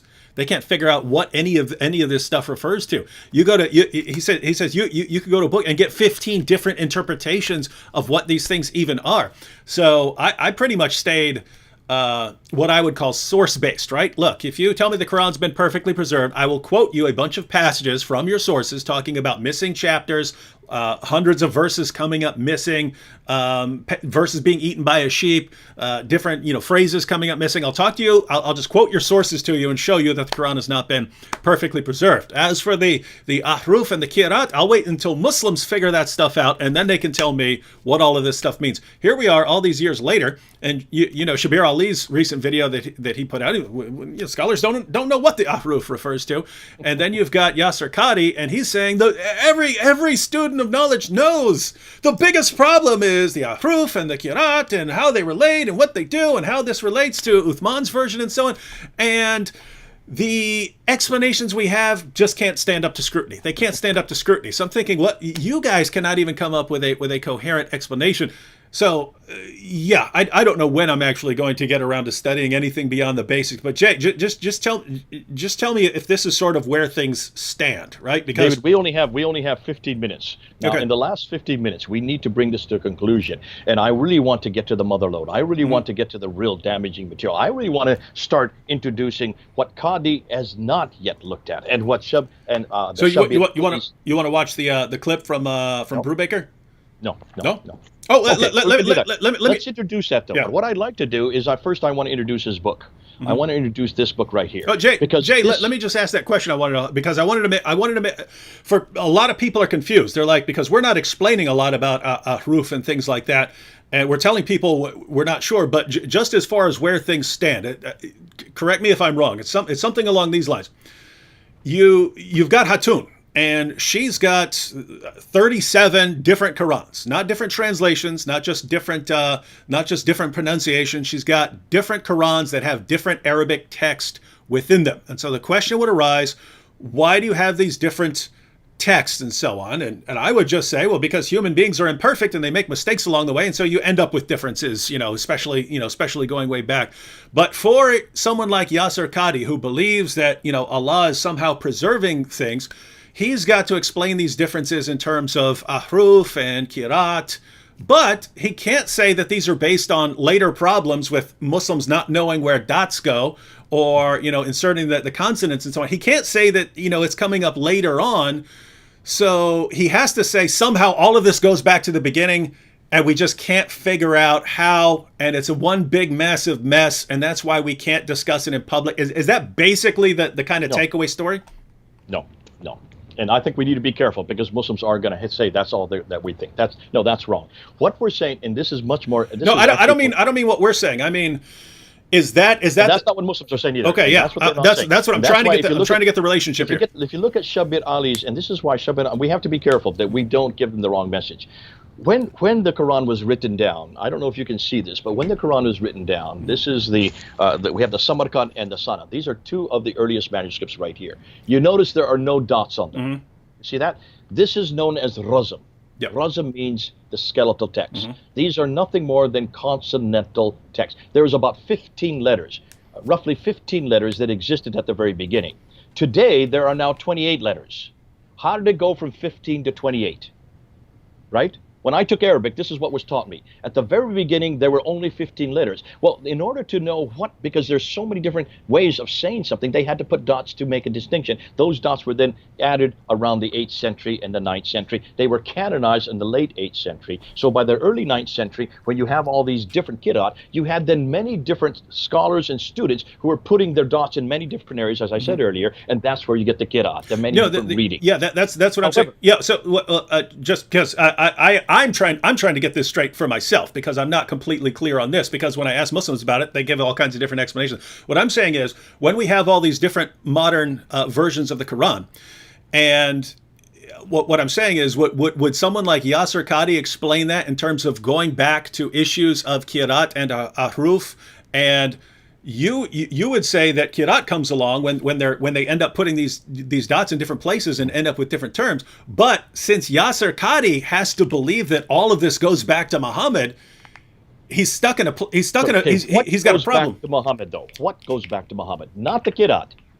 Even though Ibn Mujahid said that there were 7 readings, there were really, let's just throw that out the window. Muslims would actually be better by not saying that, because you cannot get 7 readings in a written text that early without the dots and the vowels. However, what you can do, and what they should be saying, and they are saying this, Shabir Ali, it does say this, and Yasser Qadi, if he wherever it would communicate it better, does say this, and that is that the Razm is the same. The Razm is exactly the same. The skeletal text in the Hafs, in the Kulun, in the Duri, all of these are exactly the same on all these manuscripts. So that's why they're all the Word of God and they all go back.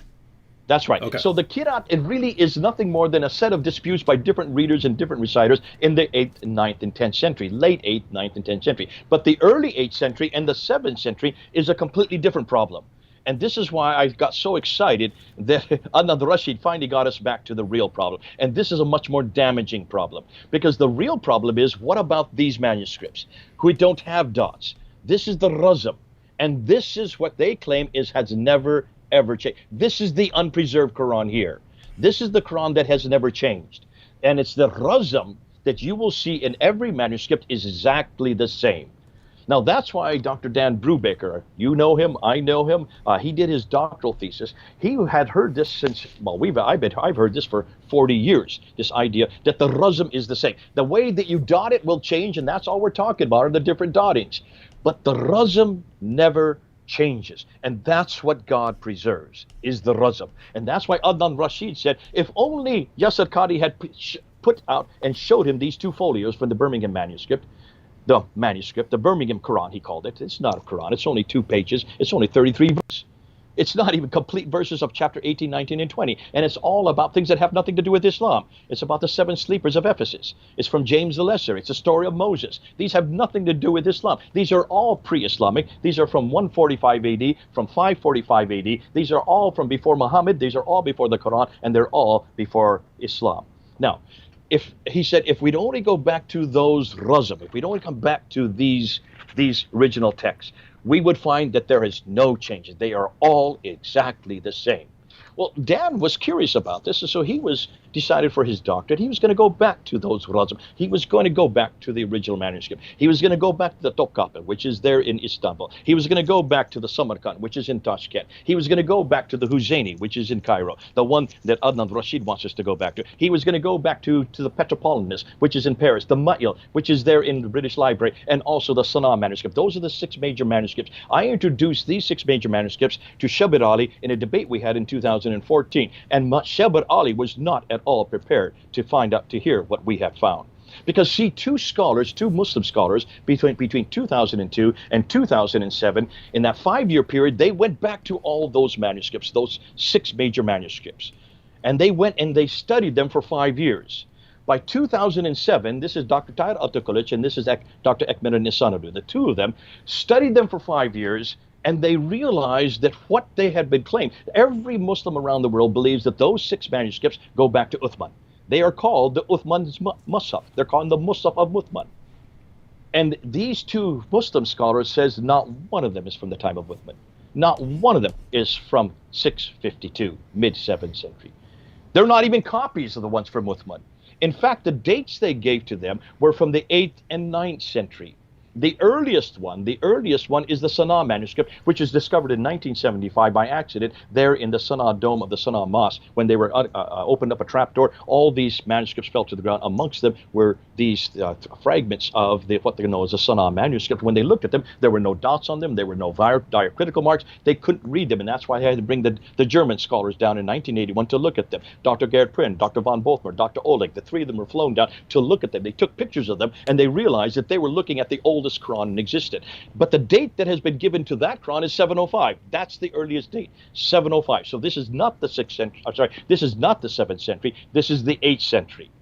But what was interesting, Dr. Dan Brubaker wanted to go back to these manuscripts, but he also wanted to go to 4 others. So he went to 10 manuscripts that are all from the 8th and 9th century, none of them from the 7th century. Not one of them is complete. And he found that not one of them agrees with each other. Now, this is what Dr. Atukulic and this is what Ekmeleddin Ihsanolou said. But what Dr. Dan Brubaker wanted to find out was what in the world can we find when we look at the ahruf? I'm sorry, excuse me, at the ruzum, at the skeletal text. And he started finding these kind of things. I don't see if you can see it. Can you notice that there is a word there that's in a different color? Can you notice there's a word there, Allah, which is out in the margin? It's not in the text. It should be right here. There's another word there where it should be replacing, but it's not been replaced.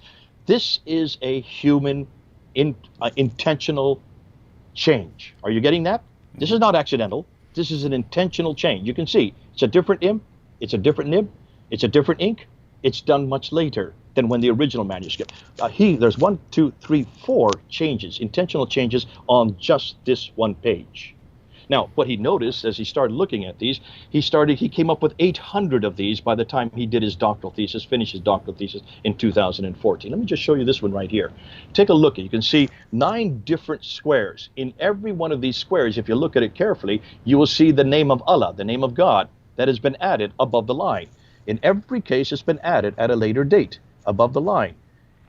Of 8 of them, except for this one here, all the 8 of them, you don't need the name of Allah there. Why were they added? Why did they add Allah's name afterwards above a line in a different, now this is black and white, but if you look at color, it's in a different color, it's in a different ink, it's in a different style of writing. The name of Allah had to be added. Why did it have to be added? Because for 8 of them, you don't need it. It's understood it's talking about God. So why did they add the name Allah in 9 different places on the same manuscript? Actually, there's 12 that have been found. In every case, the reason they had to put the name Allah there, the reason they added the name of Allah, is because it now agrees with this Hafs text. It now agrees with the standard text. It has now been standardized, which means these have all been censored. These have all been changed so that they agree with the Hafs text. But that's not all they did. They did many other things. Let me give you this one. They did coverings. The Huzayni manuscript that Adnan Rashid wants us to go back to. If you look at the Huzayni manuscript, take a look at that one page. That's just one page of the Huzayni manuscript. When you look at that one page, you will see covering after covering after covering. 1, 2, 3, 4, 5, 6, 7, 8. 8 different coverings on one page. And where you see the coverings, there's nothing written over top. So when you read it, it's very difficult to read, isn't it? In fact, it looks just like chicken scratches. So why were all these coverings there? Well, once you cover all these up in just one page, that which is left over now agrees with this text, now agrees with the Hafs text that was canonized in 1985. Actually was chosen in 1924. And in every case where you see these erasures, here, let me just show you a case of erasures where they have erased not only parts of words, sometimes an entire line, sometimes an entire phrase. These are just 20 that he gave us examples of. Let me just show you one here. Here's an eraser right here. Here you can see where they've erased. We don't know what was written there first. But now, by erasing that, what's left behind now agrees with the Hafs text. When you look over here, I'll just give you another example. Here's an example where they've written an entire line between the line. They've added almost an entire sentence. And because of adding that entire sentence, it now agrees with the Hafs text. Now, that in 2014, he had come up with 800s of these erasers, of these erasing with coverings, these coverings with erasing with writings over top, these insertions, all of these he found 800. And so that's what I confronted. I remember confronting Shabir Ali with this back in 2014. Since 2014, he has now found 4,000 of these corrections. Corrections means these are done by humans at a later date to standardize the text so that it now agrees with the Hafs text. Now, what Dan Brubaker has done, Yasser Qadhi has not yet answered. Neither has Muhammad Hijab. Muhammad Hijabs and the Adnan Rashids and the Yasser Qadhis and the Shabir Alis have yet to talk about the Razm consonantal text. Because once you show that the consonantal text has been changed, no longer can you say the Quran has been preserved. No longer can you say that the Quran even comes from the 7th century. No longer can you say that the Quran even comes from Uthman, let alone that it comes from Muhammad. And what we're showing, and what Dan Brubaker is showing by looking at this man, by looking and writing, this is the first book that's ever written anything on this that has been done and published in the world today. And that's why there has been a huge backlash against Dan Brubaker. But 2 days ago, Dan Brubaker went one step further. And you know about this, David, and I know about him. He and I were up till about 2 or 3 o'clock in the morning. He was on the phone to me saying, Jay, how do I do this? I want to actually put my first YouTube. I want to go on YouTube. I want to get my first channel up there. So he started his first channel, and it's called Variant Quran. What a proper name. What a best name to call a channel. Variant Quran, Variant Quran. Go up on YouTube and take a look. Now, do you have it there in front of you? I don't know. I don't have it in front of me. Do you have a looking at Variant Quran? It's only been up for 2 days. Let me just see. I have a clip from his video. Okay. Go ahead and show the clip while I bring up Variant Quran so I can look and see where it's come to as of right now. Okay, everyone, let me just, to give you this is from a longer video that Dan Brubaker posted on his channel, Variant Quran, but the idea here is he goes onto a page from Surah 9 of the Quran, and he shows that there was the original writing and that an editor came along later to edit the page, because you can tell it's different writing. So there's editing on the page, but the editor doesn't edit some missing words at the bottom of the page. And so the original writer didn't include these words that are in today's Quran, and the editor who edited the page didn't see a need to add those words, or he didn't recognize it, but looks like an imperfect process. So let's go ahead and just watch this short clip of a longer video, and after we're done, I'll add the link to the video to the description here. All right, here we go. And so when we come to the last line of the page, this is what the main point that I want to illustrate. We notice that the scribe who first wrote the page actually left out 3 words when it was, if we're comparing it to the text that is now in common use today around the world in the Hafs text and the Cairo edition. So and that all the traditions point back toward. So so this manuscript is variant. Not only was it variant at the time of first writing, but the other interesting thing to note, and the reason I showed you the other 2 corrections on the page, is that somebody came back to this page at a later time after production and corrected it. And whoever that was, however, did not correct or did not see a need to correct the omission at this spot. So I find that very interesting. So these words stand as they were first written. So 2 people, at least, well, possibly one of them, made a mistake by omitting something, or possibly didn't. Possibly thought that that was the way that it was supposed to be written. And possibly the second one, the corrector, either made a mistake and didn't see it, or once again reviewed it and thought that that was the way that it was supposed to be written. So I find that interesting. Now, let's take another look before we finish up here at the verse itself and read it there. It says, "It is the same, whether or not you beg forgiveness for them. Though you ask forgiveness for them 70 times, Allah will not forgive them. That is because they disbelieved in Allah and in His messenger." That last little bit is cut off, but that's what it says. So this verse can be read sensibly, grammatically correct, with or without the Sab'in Maratan Fa. If you read it without it, it would say, "It is the same whether or not you beg forgiveness for them, Though you ask forgiveness for them, Allah will not forgive them. So that makes sense. But it also makes sense, of course, the way that it stands today. Now, Jay, let me just ask, if one manuscript includes 70 times, and another manuscript doesn't include 70 times, is that simply a difference in dialect?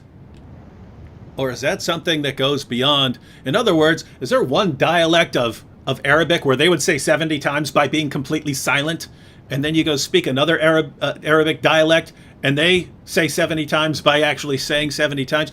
Can you explain this difference in terms of dialect, or is this something that goes beyond mere dialectical differences in the manuscripts of the perfectly preserved Quran, which there are no variants anywhere because it's been perfectly preserved right down to the letter? What are your thoughts? Obviously, you've answered the question. You're doing it with tongue-in-cheek. This has nothing to do with dialects. This has nothing to do with Qira'at. This has nothing to do with Ahruf. This has nothing to do with different readings. These are completely different words. When you take 70 or you add 70 at a later date, you're actually changing the text. You're actually changing the meaning. And in some cases, you can see that this changes the theology. And that's why you noticed all that Daniel was willing to say, isn't that interesting? How many times did he say, isn't that interesting? And that's all he's going to say. He's not in it to actually come to conclusions. We need to come to conclusions. And it's obvious that's just the first. He's going to be putting one or two up every week. He's got 4,000 of these he can put up. 4,000. These are just the simple ones just to get started to help the people along. But if the Muslims are listening, and I hope you're listening, Muslims, this changes the razm. This changes the skeletal text. This has nothing to do with dots. This has nothing to do with vowels. This has nothing to do with Qira'at. This has nothing to do with Ahruf. This is actually our different texts. That is why if Uthman really was given completely different manuscripts, can you then understand why he had to burn all of them? Because these were completely different readings. These are completely different sentences, different verses. These were different Qurans. And this shows human intervention at the most base level, which destroys any notion that this book has been preserved. Your God did not preserve this book. From the very beginning, he couldn't preserve this book. You can see, I don't know, and what I'd like to know, and what we're doing right now, we have a team that is now getting together. We're looking at all the manuscripts. We're going beyond these changes. We're looking at the text itself. We're looking at the razm after verse by verse. We're comparing the Hafs razm, not the Qira'at, not the dots. We don't care about the dots. We just want to look at the skeletal text. We're looking at the Hafs skeletal text, and we're comparing it with the Topkapi. We're comparing it with the Ma'il. We're comparing it with the Huzayni. We're comparing it with all the other major manuscripts. And what we are finding, we're not going to publish it. We haven't gone public with it. But when we go public with it, wait till you see what we're going to show the world. This text, this script, this Quran has gone through many different derivations. There has been human manipulation from the very beginning. But the question I still want to ask, like I said from the very beginning, notice all these that we're comparing with the Hafs text. All the manuscripts that we're comparing with the Hafs text are from the 8th and 9th century. Where is the 7th century Quran? Remember, we're not talking about like the biblical manuscripts, which were written on papyrus. Papyrus disintegrates within 100 years. None of these were written on papyrus. These were written on vellum. These were written on parchment. These were written on animal skins. Those get preserved for thousands of years. So if there were 4 of these that were written by the Caliph controlled, by the time that he wrote these, by the time Uthman was in power, he had already controlled from Tripoli all the way to Afghanistan. All that land was under control. He had control of everything. And those cities are still in Islamic control today. And for 1,400 years, they've been in Islamic control. Where is there even one of this earliest manuscript? Where is this Uthmanic Quran? Where is the 4 that were begun at the very beginning? Because we want to look at those 4. I don't want to look at fragments, because when you go up on Islamic Awareness website, they have been able to come up, they say now, that they can come up with 96% of the Quran by 719. That is the 8th century. And when you look and you go up on their Islamic Awareness website, they have 63 different Qurans. None of them are complete. They're just a little fragment here, a little fragment here. 63 of these fragments that they've amalgamated together, and they are saying that these are all from before 719. Well, we're not talking about 719. I'm talking about 652. Mm-hmm. Who cares about 719? But have you looked at those 63 fragments? Do you know if any of them have any corrections? And have you even dated those 63 fragments? They haven't even dated them. So where did they get this notion that these are from before 719? Boy, wait till you find out what we're now discovering. I can't introduce it right now, David. That's going to come later because we're still putting it all together. We're still getting the dates on this. But we're going to show you there was no Quran whatsoever from the 7th century. There is no Quran whatsoever from 652. Even the Western scholars like Van Putten, they are just, all they're saying is we talk about a Q Quran. We're talking about a Uthmanic that we would like to think exists, like a Q Bible, a Q Quran. That's all they can talk about, an archetype. But the archetype they're talking about all comes from references from the 9th and 10th century. It's because the 9th and 10th century people said that there was a Quran, that they're saying, well, that must be true. But they don't realize that those are 200 to 300 years too late. I don't care about them anymore. I want to go and ask the Muslims. I want you Muslims to tell me, where is this archetype? Where is this Uthmanic recension? Where is this book that was put together in 652 and 4 copies made? I would just like to have one. But when you show it to me, it must look just like this. Not the dots, not the vowels, the razm, the skeletal text must look just like this. Don't give me the Top copy, don't give me the Samarkand, don't give me the Husseini, don't give me the Sana manuscript. They're all too late. They're all the 8th and 9th century. I want a 7th century Quran. So I ask any Muslim, and I ask Yasir Qadhi this, and I also ask Muhammad Hijab, if you're going to talk about a preserved text, answer me that question.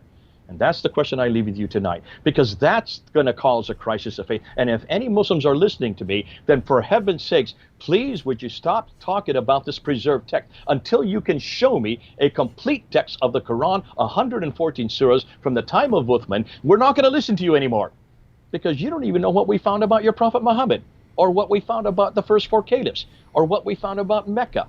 Wait till we get you and let you know what we found about those ideas. Ooh, that's a whole nother area that we've not even got into tonight. But let's stick with the Quran for now. And let's see if, forget about the Qira'at, that's much too late. I want to talk about the Razm, R-A-S-M. That's the Arabic name. Let's talk about the Razm next time. And don't start talking to me about all these other manuscripts. I don't want to look at them. I want Uthmanic's Razm. Show me where it is. So, you Muslims who are watching, we know what you've been told by your leaders. We know that you've been told that it's a miracle of the Quran, perfect preservation, right down to the letter from the time of Muhammad. And you've been told that by all your leaders. They all tell you the same thing. So you assume that your leaders are telling you the truth because obviously they're truthful people who are only going to tell you the truth about your religion. And much like Yasir Qadhi, you have to go outside of Islam to hear any serious challenge to that claim. You don't bring up the serious challenges. You push slightly and then you accept whatever answer you're given. That's what Yasir Qadhi says you do, right? The challenges have to come from outside. And interestingly, in that little interview, Yasir Qadhi said that when the Western scholars challenged them, he goes, "We know they're right. They're quoting our sources. We know what they're saying is right." So what he's saying is, we accepted an explanation that does not fit our own sources, and the Western scholars have to point out to us that our explanations do not even fit what our own sources say. So he's pointing that out to you. So that's Yasir Qadhi talking about the scholarly level. But here we are at the level of dialogue and conversation, and we're telling you that when we go to your sources and when we look to the history of your book, we find your claim about perfect preservation very strange, because we read about Muhammad telling his followers there are 4 people that you should learn the Quran from. Those 4 people couldn't even agree on how many chapters are supposed to be in the Quran. They do not agree with the Quran you have today. Muhammad's own top scholars of the Quran couldn't agree, even according to Yasir Qadhi. He said that Ubay was the master of the Quran. Guess what? In Sahih Muslim, Umar, the second of the rightly guided caliphs, said Ubay was the best of the reciters, but we have to leave off some of what he recites. He says we have to leave it off. And Ubay replies, "I got this directly from the mouth of Muhammad. I'm not leaving it for anything whatsoever." So there's a dispute amongst Muhammad's own companions on this issue. We read about those things. We read about Abu Musa in Sahih Muslim. Abu Musa saying that 2 entire chapters of the Quran were lost because Muslims were too lazy to recite them. 2 entire chapters lost. We read about more than 100 verses just being lost from Surah 33 because the people who had those memorized died in battle. We read about verses being eaten by a sheep, and that's all. Then we get to the issue of today. Even after Uthman burns all the manuscripts to cover up this giant mess, even after all of that, you still end up with all kinds of differences, not just in dialect, not just in pronunciation, textual differences. You have Hatun Tash has 37 different Qurans with different Arabic texts, and people try to explain them with some mixture of ahruf and qiraat and somehow going back. They're trying to explain it all. Do you have any idea how delusional and insane it sounds to look at all that and say, yep, miracle, perfect preservation right down to the letter? The only miracle here, if there were one, if there is a genuine miracle, besides the miracle that you could believe that there is a perfectly preserved Quran, if there is any miracle here, it would be this.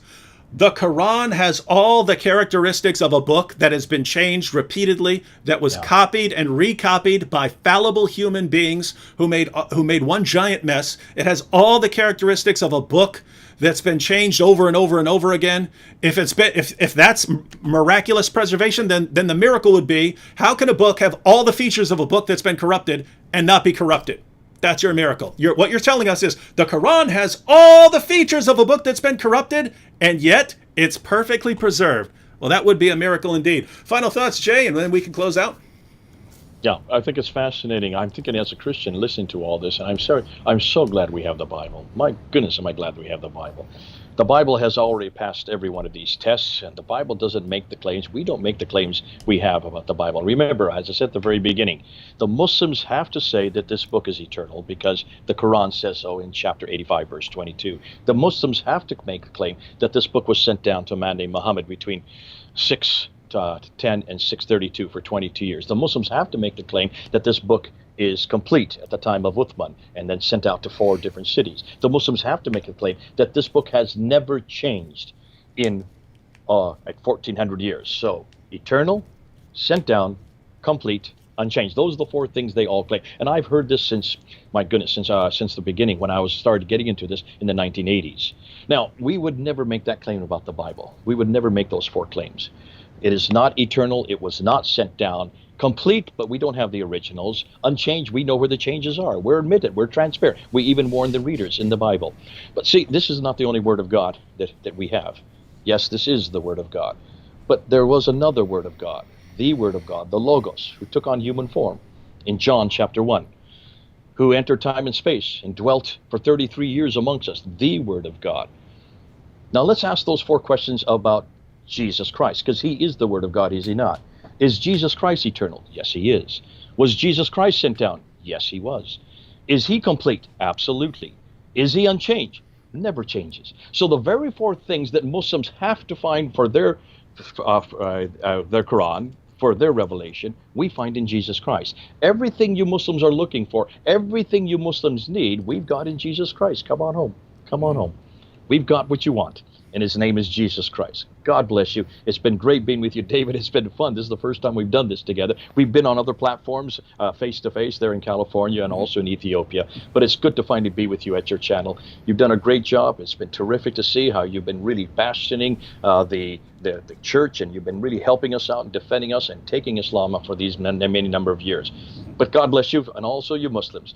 You look deep inside you and now realize that your Quran is not eternal. It was not ever sent down. It did not come from Muhammad. It did not come from Uthman. It didn't even come from Abdul Malik. It looks like it was introduced in the 8th and 9th century, changed, as David said, over through the centuries, and finally canonized in 1985.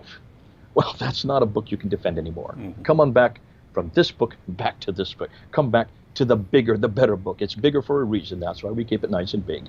Come back to the man behind this book. Leave Muhammad. He really didn't do anything. If there was no Quran for him to receive, if there was no Quran to him to pass on, if we know it now it does not come from Muhammad, well then forget that book and come back to this book, but forget that man, because then what's the purpose of Muhammad? What's his purpose? If he had nothing to give you. He's not a man to follow, but Jesus is. Come back away from Muhammad, back to Jesus. Listen, look at the God behind this book, Allah. I don't want anything to do with that God. He never comes to earth. He's incapable of taking on human form. He's incapable of having a relationship with me. But Yahweh does. He comes to earth anytime he wants. He was not at the earth at the very beginning. He was there wrestling with Jacob. He was there in the burning bush. He was there leading the children of Israel through the desert. And he came 2,000 years ago, lived for 33 years, died on the cross and rose again. That's why Jesus, he could be yours as well. Come back to the bigger book, the bigger man. The book is the Bible. The man's Jesus Christ. Thanks, David, for letting me say that. Amen. And good comment to close out with. Jeffrey Congolo says, remember, he said, there are no holes in the narratives. There's a hole full of narratives. Did you catch that? Yasser Qadi said there's holes in the narratives, and Jeffrey says there are no holes in the narratives. There's a hole full of narratives, and I think that's what you actually have. And you Muslims who are watching, I just encourage you to think seriously about this, right? Your leaders all told you perfect preservation right down to the letter. And you can see, even from people like Yasser Qadi and Shabir Ali admitting it now, that's false. And you don't need to go to them. You could go to your sources. You could go to the manuscripts. You can find out that it's totally, completely false. The big question that should be bothering you right now, instead of attacking us, the big question that should be bothering you is, if my leaders lied to me about that, what else have they lied to me about? And why should I be trusting them? Maybe I need to investigate this for myself instead of blindly, mindlessly agreeing with anything they say. So I'll leave you with that. I'm told by Sam Shamoun to tell everyone that he's got a live stream that's starting after us. I can't advise everyone to go over to that unless you have trouble sleeping. If you have trouble sleeping, if you have insomnia, then I can tell you that Sam is going to have a live stream right after ours. And if you need to be cured of your insomnia, you can go to Sam's channel and you'll be instantly cured and be able to sleep like a little baby. Thanks, Jay, for joining me. We'll catch you all next time. Bye-bye.